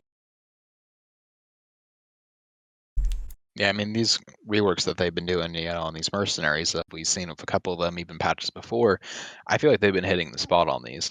It's not super overbuffing them, unlike Trigor. The other ones have been, great. Like, they're actually playable now. They'll fit in some comps, and it's cool that we're starting to see this with all of the mercenaries that came at launch. So I'm just hoping Demons and Gul'dan, I'm rooting for you guys one day. Yeah, same here. I think it will happen in time. I think they're being conscious of the fact that if you buff too much stuff at once, it's hard to like notice the impact of it, kind of. But these buffs really give me a lot of hope, and it just feels it feels like this. If you're committing to not nerfing something unless it's like a serious game health emergency. And as we've seen, their threshold for that is incredibly high compared to other formats like Standard and I mean even Wild. I'd say they don't typically nerf very often in Wild, but they nerf significantly more often there than they do here. So if they're going to commit to that philosophy for at least the time being, this seems to be the right direction to go. To make these characters play. And more options gives us more ways to deal with more problematic characters. And so next up we have Lady Anaconda. Do you want to do this one, WizardBeast? I know you're our resident Anaconda main this week. Yeah, Lady Anaconda is definitely, I think, my favorite out of all the changes. So first starts off with a dev comment. Lady Anaconda always felt like a merc that needed her equipment just to get her abilities to baseline levels. So we baked 2 of her equipment effects into her abilities and updated those equipment with the new Viper summoning effects so that more players can experience that part of her kit, which overall, this is by far my favorite change for all of this. And just to top it off, also, she got stat buff. So it went from a 876 max stats to 984. So we got 1 more attack and 8 more life. So right there, that's all pretty good. As we kind of said before, looks like a lot of these mercs kind of got like a cookie buff basically on them, cookie health buff. But now for Serpent Bite, before the old one was deal 6 damage. At the end of turn, it also deals 6 damage. Now, new is deal 12 damage. At the end of turn, deal 12 damage. Literally just doubled the ability. So it's like giving a crit basically on what any color is what happened. So before it was, this is what would happen if it was a crit on blue. So now it's just good to have this damage overall because she was really lacking on the damage, especially without the equipment that would make it deal this. Right, everyone was forced to take the equipment, which is what they were Pretty much, trying yeah. to change. Which is what we, I by the way, we exactly soul read a lot of these like fundamental changes and being like, wait, what if they just took all the equipment, jammed them into the abilities, and then made better equipment? And that's almost exactly what they did for this patch, which is pretty fun. I know, which is perfect because that's what makes Mercenaries great is when you can have all these different characters fit in different builds and not be stuck with, okay, oh, I see this character, it's always this equipment, it's always in this build. So when you have different equipments, they can fit in different builds and it just adds for more teams and stuff and just makes the game overall better. So I'm really happy that they're going with this kind of change pattern, especially for these 0.0s as we've seen. So for the second ability, Men Beast, old was restore 15 health to a character. If it's a beast, also give it plus 15 health. Now restore 15 health to a character and this merc. So now she also just heals herself every time. If it's a beast, also give it plus 15 health. But just adding that 15 health restore to yourself, if it's to a beast, this can be a 45 health difference. Because if you heal yourself 15, heal the beast 15, and give it plus 15 health, that's really good for a 4-speed ability. So this is another really, baked-in equipment too. Like that used to require a equipment for her to heal herself, and now it's just baseline. Yeah, so it's great that we saw Serpent Bite equipment basically just go into it, and same with Men Beast, just straight into it. And then now, as we'll see, so those 2 equipments went away. So the 2 new equipments, Toxic Venom. Old was Serpent Bite deals 4 more damage, which that basically just got baked in and even buffed. Now the new one is after you cast 3 nature abilities, summon a 0/15 Nightmare Viper. And the Nightmare Viper is just it's a beast that starts out as 0/15, but its text reads its attack is always equal to its life. So even effects say like Tyrion that would try and shrink it to 1 attack actually can't work on this because it always is going to be equal. So that's really cool. And it also says 3 left on it, so you can always keep track in game, which is nice. So you don't have to know yourself. If you do 1 nature ability, it'll go down 2 and always let you know. But it's cool to see this kind of equipment where it's actually keeping track of, certain abilities and through multiple turns and just basically getting more and more summons. So this was a really cool. Yeah, it was a cool flavor equipment that I really liked. A lot better than we've said a bunch of times of launch equipments where deal 4 more damage. Oh, gonna gain this a little bit of stats. Like this is a great flavor equipment to add into it's a kit. just neat. So I'm really happy about that one. I saw someone playing, and I actually copied their homework, and we had some mirror matches of a full nature team that was using Anaconda and just 3 total nature units. So you were summoning a Viper every turn, and it was really cool. Like it was very interesting and fun. And honestly, I don't know if I've ever seen Anaconda in PvP before this buff. So I'm pretty happy that I've seen a fair bit of her since. Yeah, it literally made me come back and give it a shot. Like I rarely will go and be like, oh, you know what? That's actually really cool. Let me give it a shot. And as an ex-nature gamer, that it made me want to try. I wanted to check it out. It was just that type of a cool. Honestly, it reminds me of Kael'thas. What do they even call? Well, not even Kael'thas. No, just like a random like WoW analogy, but to really? trinkets that would be just like it had a cool passive that just like stacked. It was just like a fun trinket to have. Like it wasn't inactive. It just sat there and it stacked up and it did cool things, and you literally wanted to get it because playing with it was fun. Like there really aren't that many equipments where it's fun to like play over multiple turns or multiple just sequences of things. I love this change, even if it's not that insane. But I mean, it's totally fine at baseline, and it's could be very, very good, as I know you guys were messing around with. But hit us with the last one. Yeah, and then for the last one, which was the old one where it would give the heal to herself when she would use Men Beast, the new one is now Battle Cry, summon a 0/15 Nightmare Viper.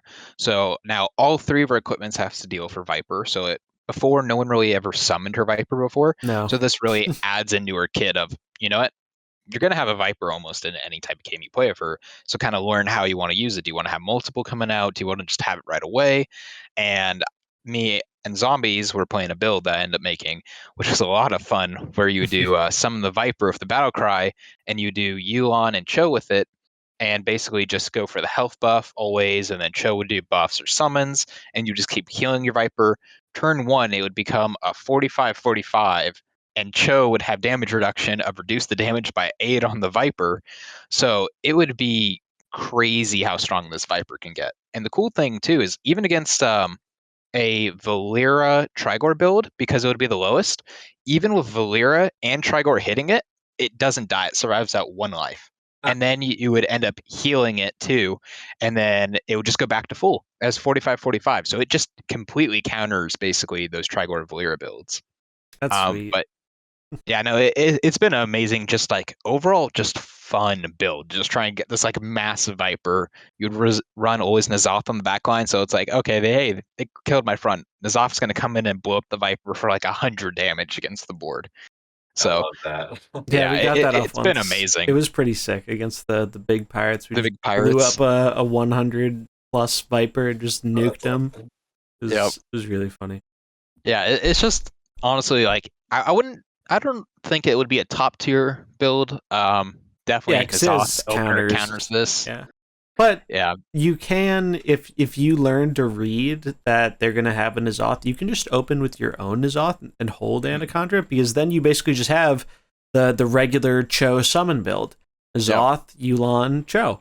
And that's proved to be a very powerful build against certain comps. So like even against counters, if you can like kind of read that they might be running the counter in, you can counteract that. Or I even had a game where I ran into a N'Zoth and the N'Zoth stole it.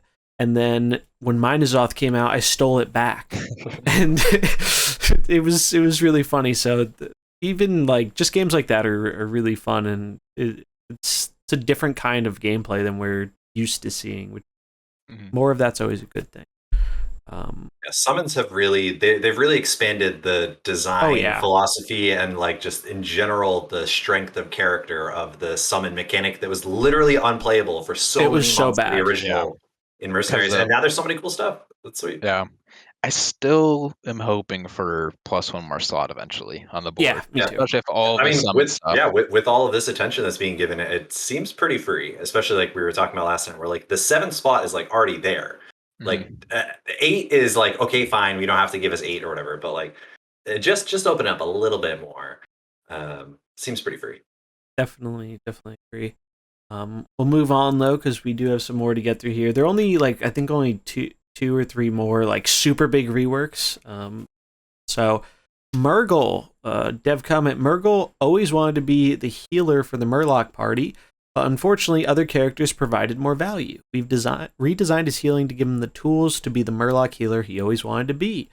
So stat increases He got +1, +10. Went from a 983 to a 1093. I think that's the highest health in the game, or second highest, maybe after Deathwing. Yeah, second highest. Deathwing and Morgul, equivalent strength in the WoW canon, as everyone knows. Of course. All the Bloodfests out there. Of course. I mean, they did in the Hearthstone release video for Mercenaries. Murgle was the big boss that they showed in it that took Valera, Anduin, and Alexstrasza to kill, as he was like doing a whole nature storm against all of them in the release video. So you can see that. Yep. So he got some buffs. His Murloc missile got it went from dealing 10 and giving your Murlocs +5 to dealing 14 and giving your Murlocs +6. So a little bit more health, but a lot more damage. Like 4 more damage is a lot, going from 10 to 14. So nice change there.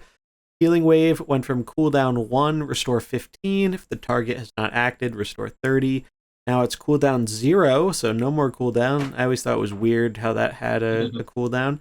And then restore 15 health to a character and 10 health to your Murlocs. So like kind of a unconditional heal and then an AoE heal if you have the tribe. So that's pretty cool. And he got a equipment rework as well.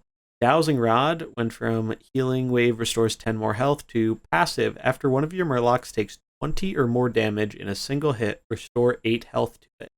So that kind of goes in line with what they were talking about, making him more of a big healer, and now he has a passive way to do that. And I don't think we've really seen any kind of ability like this before where you can passively heal. And worth noting, like, imagine that with something like heal power from Bane or Chi-Ji that can just kind of amp it up a bit. Obviously, it's only applying to your Murlocs, but he's a Murloc, and you could have another Murloc. Pretty interesting. I don't think these changes are going to propel Murgle to being top tier or anything, but I do think maybe now that we're getting another decent Murloc, and maybe if we get some more decent ones along the way, that makes them, as a tribe, more playable. And another bonus of this, 2 of his abilities becoming better, those are better abilities for Finley's Discover Pool. So that's another That's a good point. Another thing that's kind of buffing another character who also cares about Murlocs. So I don't expect Murgle to really show up just yet, but I could see people experimenting with him once we get Finley, because Finley cares a lot about stats and Murlocs. So definitely, because Finley's giving your Murlocs health and stuff and attack. And so yeah, it could be pretty interesting. Haven't seen this yet, but I think as when we get Finley and maybe more Murlocs down the road, maybe he'll have a home finally, which would be really cool. Let's see. Guff, you want to do this from Mullahoo as our resident nature fan? Yeah, no, Guff was what I was running with I was trying out, just like my initial instinct was Malfurion, Guff, Anaconda with when you cast 3 nature spells do a thing, just like the most damage you could do with nature guys in your opener. I ran into the Shadow comp a couple times that just one-shot my Anaconda, and I didn't really get to play anymore, but honestly, I think that these Guff changes are sweet. So Guff goes from, they're another character, we'll run through the dev comments again, where Guff always relied on Bramblethorn Totem, the equipment, to add +4 damage to make his spell playable at all. Before you were doing 40 damage, and now you're doing like 56 or something like that with the actual equipment. So they backed that into the rest of the kit as I spill my juice all over the table.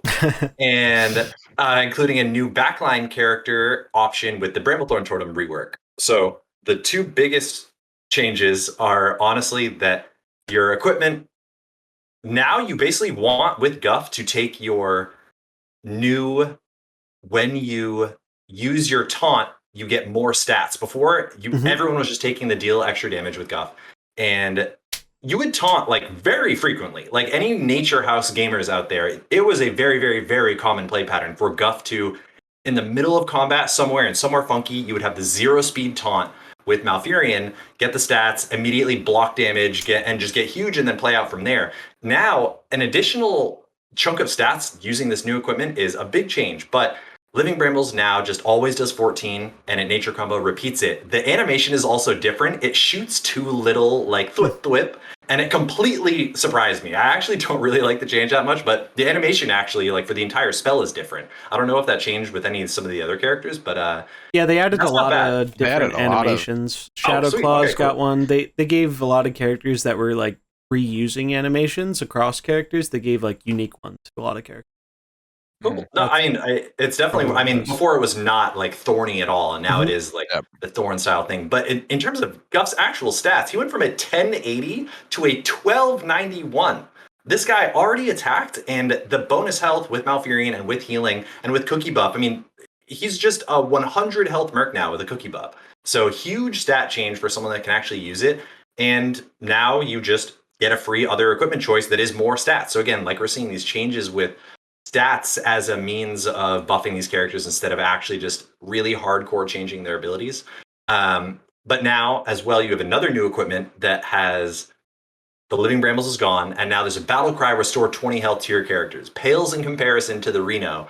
But it's not bad. The problem is that Guff basically liked to be an opener because he did so much damage right off the bat. It was hard to kind of focus down. Greens really aren't anywhere. So this equipment feels a little bit worse, but I am more than happy as a nature gamer to just take the free damage on the regular living brambles, and then I would take the equipment buff on the taunt.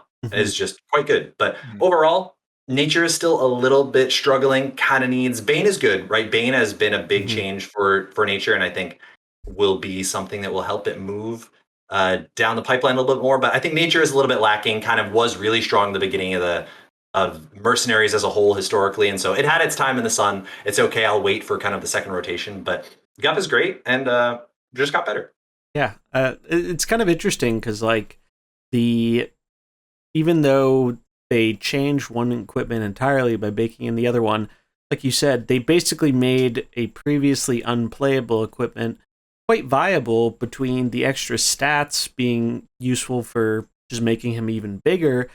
But now you have, like, he's more tanky, so you have more reason to use the taunt, and you don't have to use the auto-include equipment just to get his damage up to baseline, so you are free to use that equipment, and I don't really expect the Battle Cry Restore 20 health to do very much, because it's kind of a small number, but at the same time, nature often now, especially with Bane, they have ways of also increasing that, right, with, like, heal power and stuff.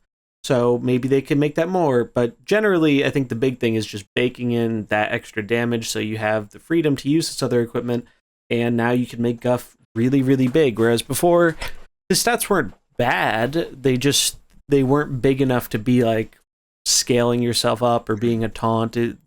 He just didn't really work as well for that once we got a few more new characters. A really good change to Guff here, I think, even if you might not see the results of it right away, because I think nature still isn't quite there right now. But like Mullahoo said, nature had quite a lot of time in the sun. I mean, they were the best bench in the game for a pretty significant portion of early mercenaries. And they were also a decent lead, like kind of in the very early beginning mercenaries. For a long time, yeah. So it's neat to see. Good changes for sure. Yeah, and I do like the stat line because 91 health is definitely up there at the top, especially for protector, or sorry, not protector, caster. As we see, Myrtle just also went up there, but it's kind of cool to see these more casters that, I mean, he does good damage too, but also being more protective with his taunt. He now has a heal off the bench. Murgle we see is the healer for the Murlocs, and then also has like more give health to everyone. So it fits them having that extra life, so they can at least have payoff from these abilities now of, hey, I'm gonna get even bigger with my taunt, or hey, I'm gonna give more life to people. So it's good seeing these stats, especially if all of the power creep that we have been seeing in some of the new mercs. It is really good to have all these old mercs getting a lot of these stat buffs, as we'll see as we keep going on. Yeah, makes the death blow easier too, which is cool. Yeah. True. Yeah. I mean, I remember in when we were playing King of the Hill one time, one of the counter builds to something I was doing that was having a lot of success. It was just this comp. I don't even remember what it was, but it made a gigantic Guff. Like, the Guff was huge, and I still have nightmares dying to that Guff.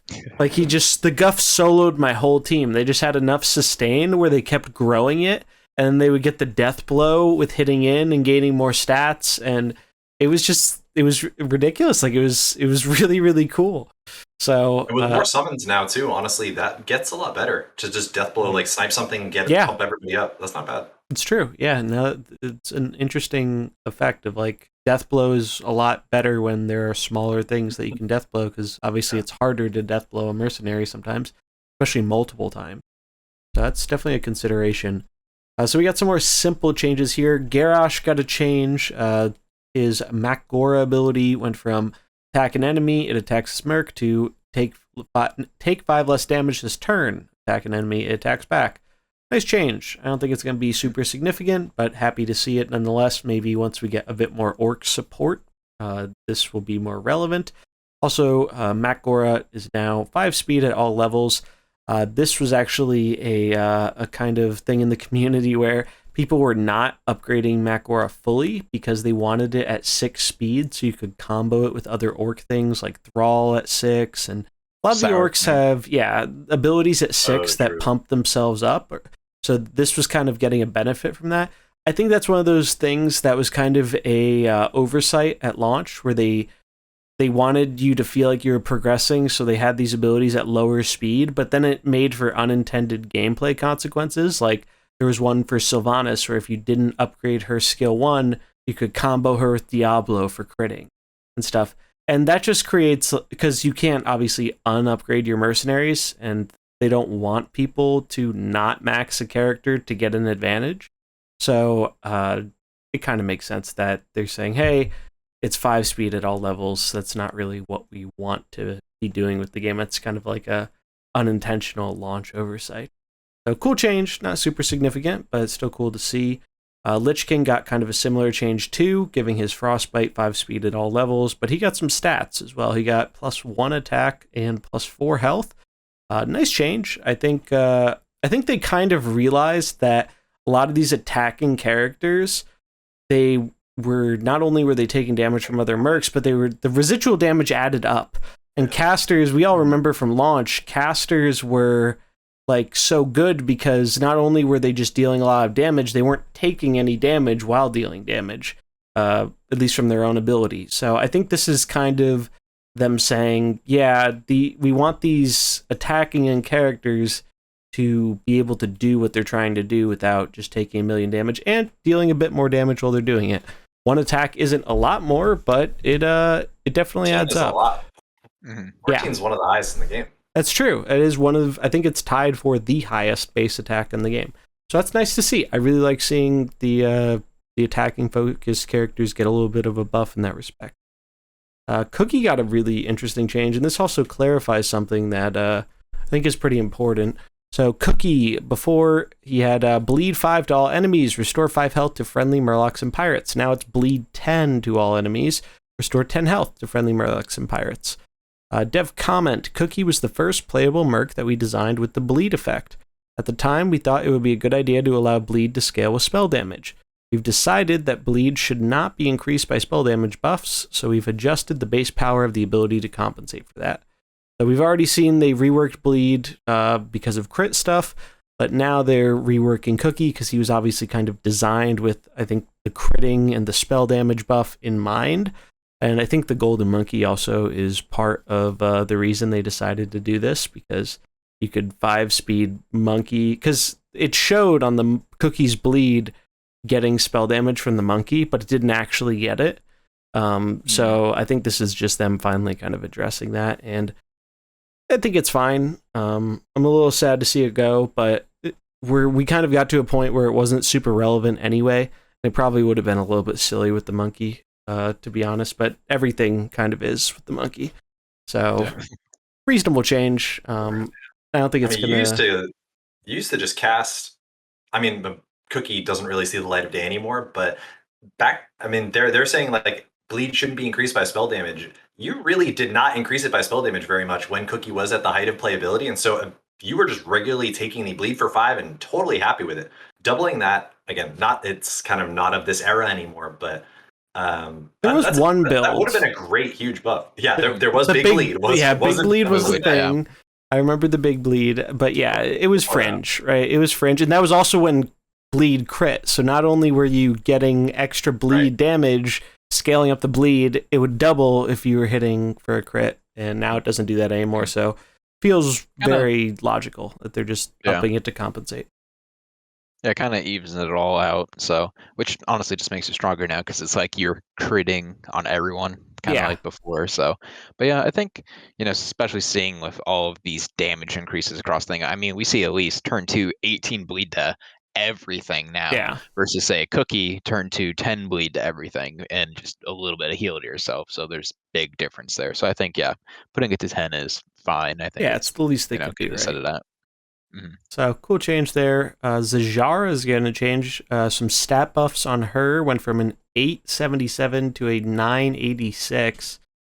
So +1, +9 again, basically a whole little Cookie buff. Pretty nice. She's cool. She hasn't really seen much play, I think, in part because of her relatively lower stats. So I think that might help her out a little bit. And she got a change to her Upstart Accolade ability. This is actually fixing a infinite loop. There was I don't know the exact sequence, but there was a way to get stuck in a infinite freezing loop with the old It equipment. was if you both had the Sea Witch, and then just as long as one person froze the other person, it would just bouncing. Keep going. Yeah, until someone would just basically give up and concede. It was they would just lock the game. Yeah. So that's not a good thing to have, and they clearly realized that, so they changed it. Before, plus 20 health whenever a friendly character is frozen, freeze a random enemy. Now, kind of worse, but it's plus 20 health. First time a friendly character is frozen, each turn freeze a random enemy. So you're only getting one freeze, but truthfully, he wasn't really being ran for this ability anyway. I mean, you're more running this for the health, and then the freeze is kind of like a bonus. So it's fine. I guess still need some help. Yeah, I think the stats help it more than anything, especially because now if you have the plus 20 health, it becomes a 9-106, and that's kind of all right. But remains to be seen if she'll see some more play or not. But still, in terms of game health, I can understand why they made a change like this, because infinite freezing is not very fun. This next one, though, is probably one of my favorite changes from the bunch. Uther got a change, and this sets a precedent that I'm very happy about. So Uther has always struggled to find a place on the Holy Team, focusing on Anduin and Velen. We think this is a flavorful change, and we hope this change will bring more role diversity to the Holy composition. Uther now has the distinction of being the first protector to deal holy damage for justice. So before he was a caster, now he's a protector. Fun fact, Uther was a protector prior to launch. So this is actually kind of a revert. But that's true. It's awesome.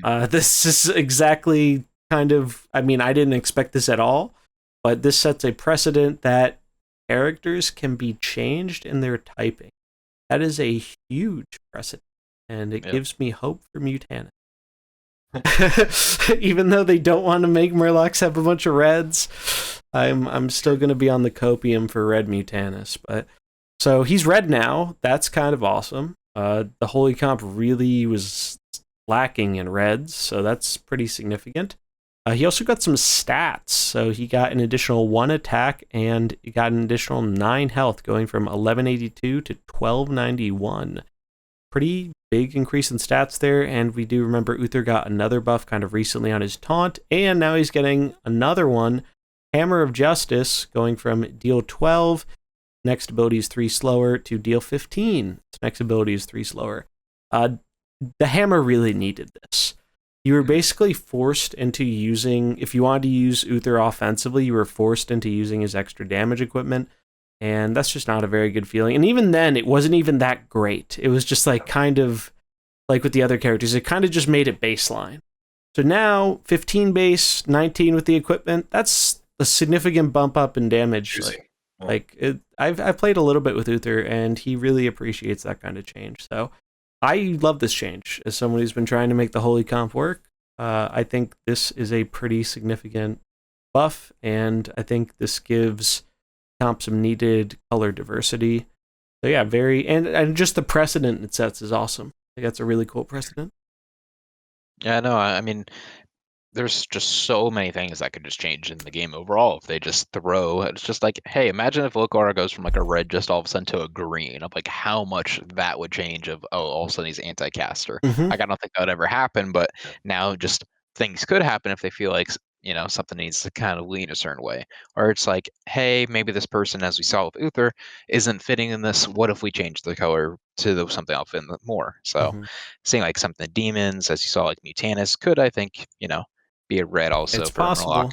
Who knows? So, also, yeah, fun we'll fact, just kind of have to see.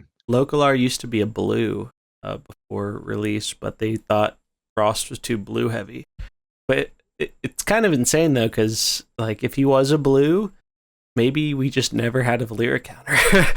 Yeah. So I thought that's a fun little fact. But yeah, definitely I don't see him changing or most other characters changing color, but it's a cool precedent to set. We've gotten to most of the stat buffs now. There is a skill change in here too for King Crush. So he got an additional 3 HP. Seems a little bit on the low end, honestly, for Crush, because Crush Hasn't really had much success since launch. He had a little bit of success at launch, and then he just got beat out by the Diablo benches, destroying him. But his Devil Sword went from 1 to 0 cooldown. That's kind of a cool change. You can spam the Devil Sword now. I don't think it's going to make him very viable, but maybe you do something like for an Arcane bench where you just find a way to protect him and you keep spamming the Devil Swords, but I think Nefarian just does it better because you're swinging with Nefarian and you're making a dragon. But then it's a pretty high bar. Nefarian's one of the better characters in the game, so I don't think this is going to be enough to make Crush viable, but not unhappy to see it. I think it's fine. Leaves room for future potential changes. I'd always rather have character get a minor buff than not get one at all, so we'll take that. Then bunch of stats, a lot of stats. A lot of stats here. So Kurtrus got an additional 3 HP, 1474 to 1477. Tavish got an additional 3 HP from 783 to 886, and he got an extra attack in there too, it seems.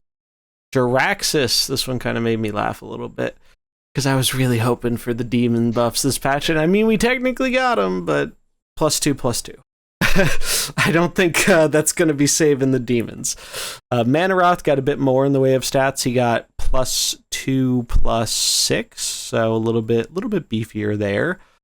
Tamsin, true. Good. Yeah, I think the stats feel pretty reasonable on Manaroth. Honestly, I'm a little confused on the Jaraxxus one, but hey, it's better than not having it again. Tamsin got some stats. This I was kind of surprised to see. +1/+3 from 984 to 1087.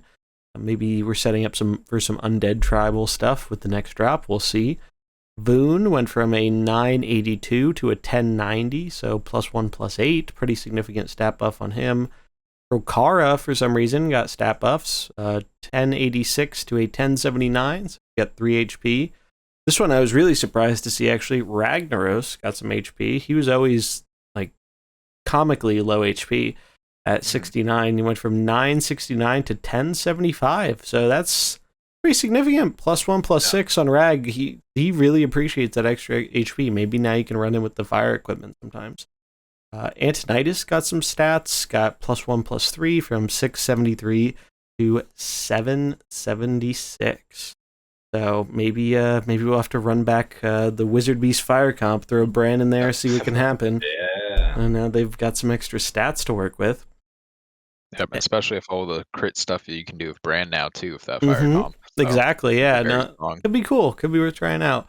Vanessa, this is actually one of my probably definitely top 2 or top 3 favorite changes. I haven't gotten to try her out too much yet, but I absolutely love what they did here. This is another full rework essentially. Originally, the fantasy of Vanessa was that she'd steal a bunch of attack and then get a big payoff with makeshift weaponry. In practice, however, spending all your stolen attack was too high a cost. It also meant that makeshift weaponry was a dead ability on her first turn. We've increased its base power, reworked the extra pocket synergy, and made the downside less punishing. So we increased the speed to 7 to compensate for those buffs. So she got some stats too. She got an additional 11 health from 1375 to 1386. That's a ton of health.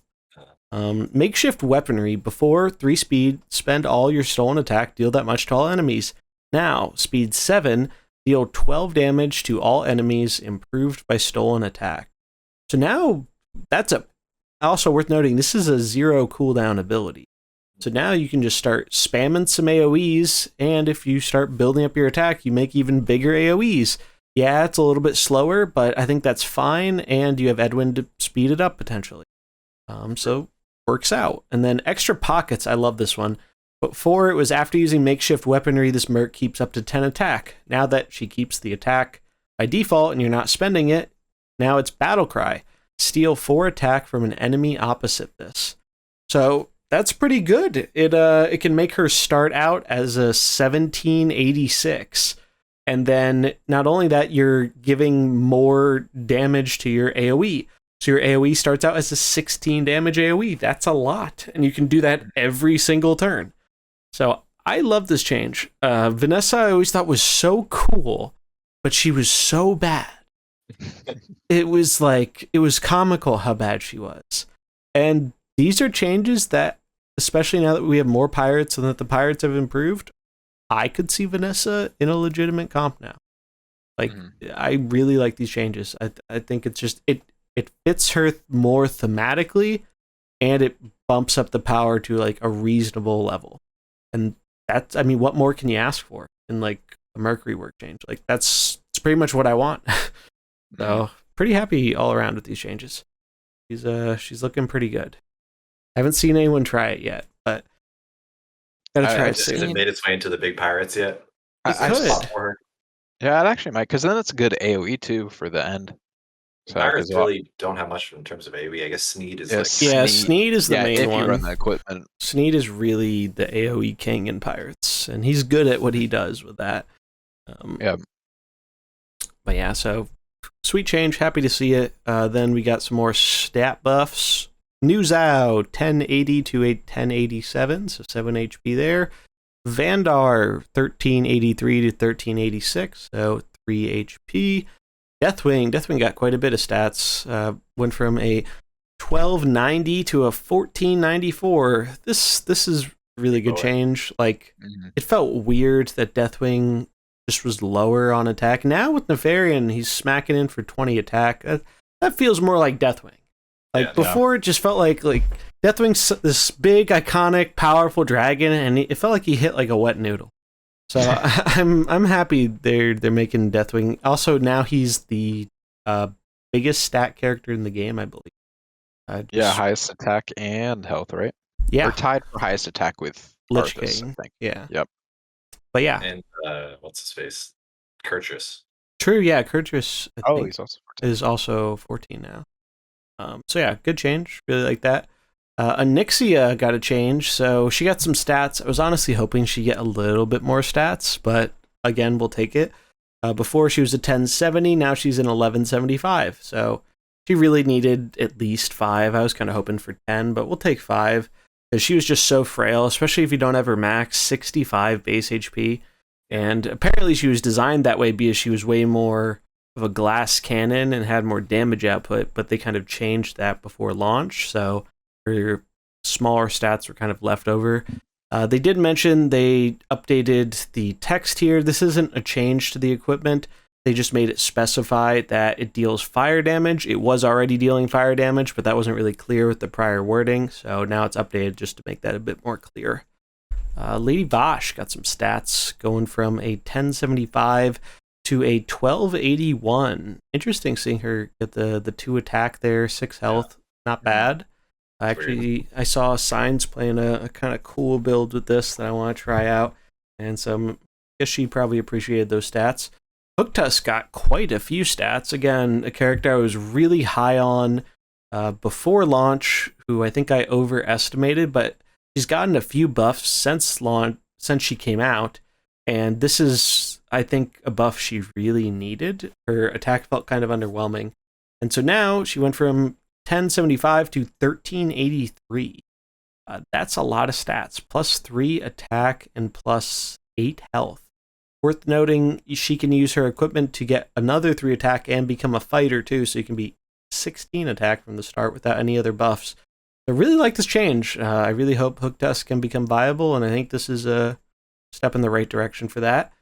And we're almost done here, but we have probably the biggest change, or one of the biggest changes, and this is one we've been asking for a bit. And so they updated the wording on Trigor. So backlash for gain 5 attack each time an enemy damages an adjacent ally this turn. Deal this merc's attack damage to them. Now it says gain 5 attack after an enemy damages an adjacent ally this turn. Deal this merc's attack damage to them. This is not a functional change to Trigor, just a wording update. We also fixed a bug so that Trigor no longer hits after Trigor is functionally dead, and no longer hits when his enemies are functionally dead. So that second part is was just like a graphical bug. It doesn't actually change anything. That first part is pretty significant because now you can AoE Trigor and kill him, and your AoE character does not get immediately murdered. And I think this is the bare minimum that had to be done to rein Trigor in a little bit if you're not going to nerf him. Like, he was just too good at stopping literally everything, from single target to AoE. So now, if you have an AoE lined up, you can't just not do it because Trigor's sitting there. I think that's a really, really good change. I'm very happy about it. And Trigor's still really, really powerful, still top tier character, but it's something to help us with this, and this is a change. I know WizardBeast, you were advocating for this one a lot, and I'm really happy we got to see it, because he just shouldn't be able to do that much in terms of protection and offense. It was just way, way too much. And it's like, how do you make a character compete with that? It sets such a high bar for the character, like a new mercenary, to compete. And also, it's filling two roles, right? Like, it's offensive and defensive. Like, it's just too much. So happy. Yeah, no, I was really happy, because also it was annoying. Also, not just in the AoE, but like with Long, the rollover damage would also happen too. Mm-hmm. So you would hit rollover sometimes, and then it's like, okay, Trigor's even dead, and sometimes you would double up on the dead Trigor and then hit for a second time, and then it'll roll over again and hit you, and it's like, okay, I did a lot of damage, but at what cost? I just killed off my Longjin, who was basically just buffing up my whole arcane bench.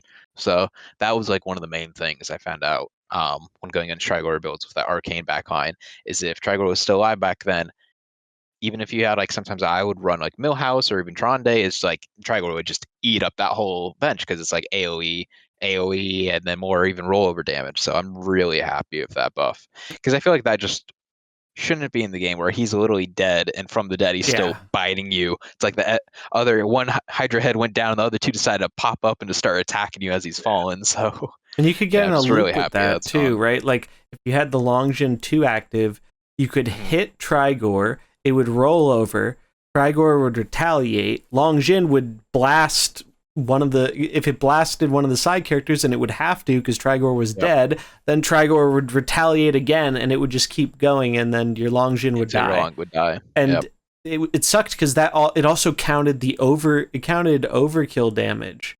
Like, it was just stupid. It was really, really stupid. Ironically, and I don't know if this is intended because it's not in the patch notes, Longjin's skill 2, now if you kill them, it still blasts back once. I don't know if it still gets the spell power or not. I don't remember. But before the patch, if you killed Longjin while they had that retaliation ability up, it would not go off. Now it does. I don't know if that's them fixing a bug or if that's a new bug that has popped up. My guess is it's a bug, because I think it would have been listed in the patch notes, but it's possible that could have just gotten like swept in as a bug fix. It was always supposed to work that way. We'll probably need a little bit more clarification on that, but did want to let people know about that because it's not in the patch notes, but it can be kind of relevant, especially because Longjin is still very top tier bench character. And last buff, we made it. Murky got one more health. But there was a little bit more of a significant buff with Marching Murlocs. So that's the Murloc summons from his equipment. They went from 5 speed to 4 speed, and that can actually be kind of useful sometimes. So very, very minor buff on Murky, but screw it, we'll take it. Any HP is useful for the Murloc squad. So those are our buffs. A ton. Again, biggest over buffs. 60, I think it was. I think it was like 30-ish or something. I don't know. I count it in terms of specific lines of text changed or whatever. Okay. Then yeah. 30 mercs or whatever, but like 60, like changes. Oh no, it's a ton. So many. It's a ton of changes. I think they had a few things mentioned here at the bottom, bug fixes. Let me check really quick. This is actually a big one that people have been complaining about for a while. There was fixed a bug where players would sometimes upgrade a mercenary's ability or equipment, and the upgrade would not take effect. Pretty sure anyone who has played the game has experienced that, and it was quite annoying. So, really like that. They also improved the appearance of tooltips, addressing issues such as lengthy tooltips getting cut off in mercenaries. So that's kind of good. And for our PvE enjoyers, Weekend and Slowed, the Doppelgangster encounter. So good. yeah, fuck Finally. doppelgangsters. That was just silly. I don't understand how it was put out in the way it was, where like nothing but fire could beat it on heroic. Now it's slower, so you'll have a chance to deal damage to the doppelgangster, and before it can clone itself and get out of hand. So good stuff. Good stuff. Yeah, really nice patch for mercenaries. I really like that these 0.0 patches seem to be pretty significant buffs. We got a lot the last time around, and it's good. Like, this gives us new content without actually giving us new content, and I think that's really helpful when we have a decent amount of time between the new drops, right? Like, the big drop is still a ways out. At the time we're recording this, it's the end of July, so we've got August and we've got September, and then we expect the next big drop to be probably early or mid-October, I think, at the latest. It's possible it could be end of September, but I think that would mean they were doing it on like a faster schedule like they did before, and I don't know if they're going to do that. But I think it's more likely they'll try and do it like early or mid-October. But this is great. It gives us some more stuff to mess around with, and it helps a little bit with the Trigor Menace. So overall, really good changes. I'm really happy with them, and more than the changes themselves, like what they're doing to the game, I think just the fact that we got so many and the types of changes we got really inspires a lot of confidence for future changes. Like, I feel much more confident that they're going to continue to buff up some of these launch mercenaries over the long term if they continue to not see play, because there's no reason, like, there's really no reason in a game like this to have pack filler, right? It's one thing if a character is not necessarily good in PvP, but maybe it has a PvE role. That's fine. That's totally fine. But the problem is with a lot of these launch characters, they're not good enough anywhere. They don't have a PvE niche, and they're not usable in PvP. And then it doesn't give players an incentive to level them other than just for checking off the box of completion. And I imagine that's not what you want as like a developer. So great changes. Really, really happy with them overall. And I look forward to seeing what other stuff they do in the future. I think we mentioned this before. 24.2 will have some more mercenaries buffs, but we have been told that they are much more minor in scope compared to this huge amount we got this time. So maybe it's just some more stat changes across the board, or maybe a ability or two, but don't expect a huge amount like we got in this patch. But we do know at least some are still coming in the next patch, which is good. Yep. Oh, another thing also real quick. I did notice too, I don't know if it was the patch before this, but I think it was this one. There was a new achievement added for mercenaries, which it was complete a bounty with Blink Fox in it. Oh yeah. Yeah, it was just randomly added, wasn't any special reward, just achievement points, but they just added that under like one of the random Merc achievements where it was like, yeah, I like that they are. I like that they're adding more achievements and stuff, especially when we got like that Elise one for the skin and whatnot. And I hope eventually, that one. I hope eventually they add like rewards for the fighting pit achievements, because those are kind of like the constructed thing where the max reward is like 1,000 fighting pit wins.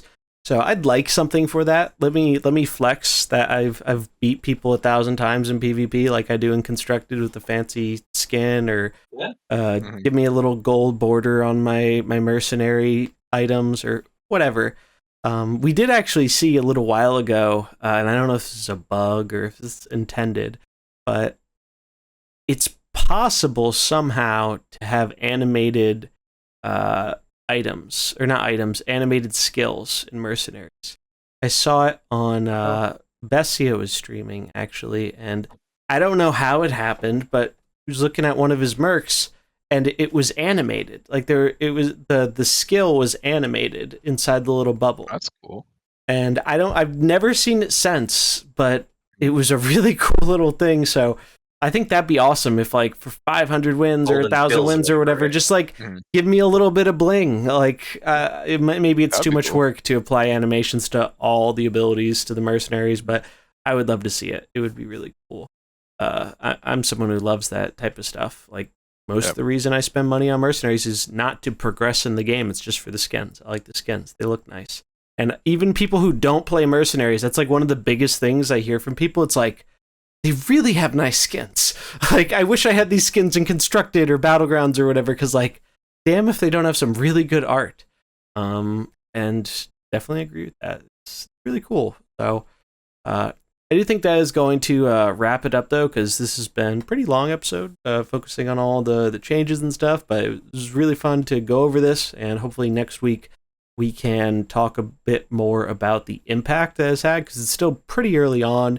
We've seen a little bit of things like Anaconda and Brightwing are seeing more play and stuff, but it's going to take some time for people to really try stuff out more, especially with things like Bran, and we'll get to see more of Bran's full potential with Finley, same with kind of the Murlocs too. Like, I think maybe we'll see more with that when we get him, so looking forward to that. Again, don't forget we have the giveaway going on. Links in the description where you can create your own custom mercenary, and the link will also be down there for the Twitter thread for you to submit. And I'll include the other giveaway video if you want to have a chance to win without having to create a custom mercenary. That'll have all the information there. But yeah, 3 Tavern passes in total. So good luck to everyone on that. But we do want to thank you so much for hanging out with us this episode. And we will be drawing the winner for our custom mercs next episode. So try and get those submissions in before Friday if you can.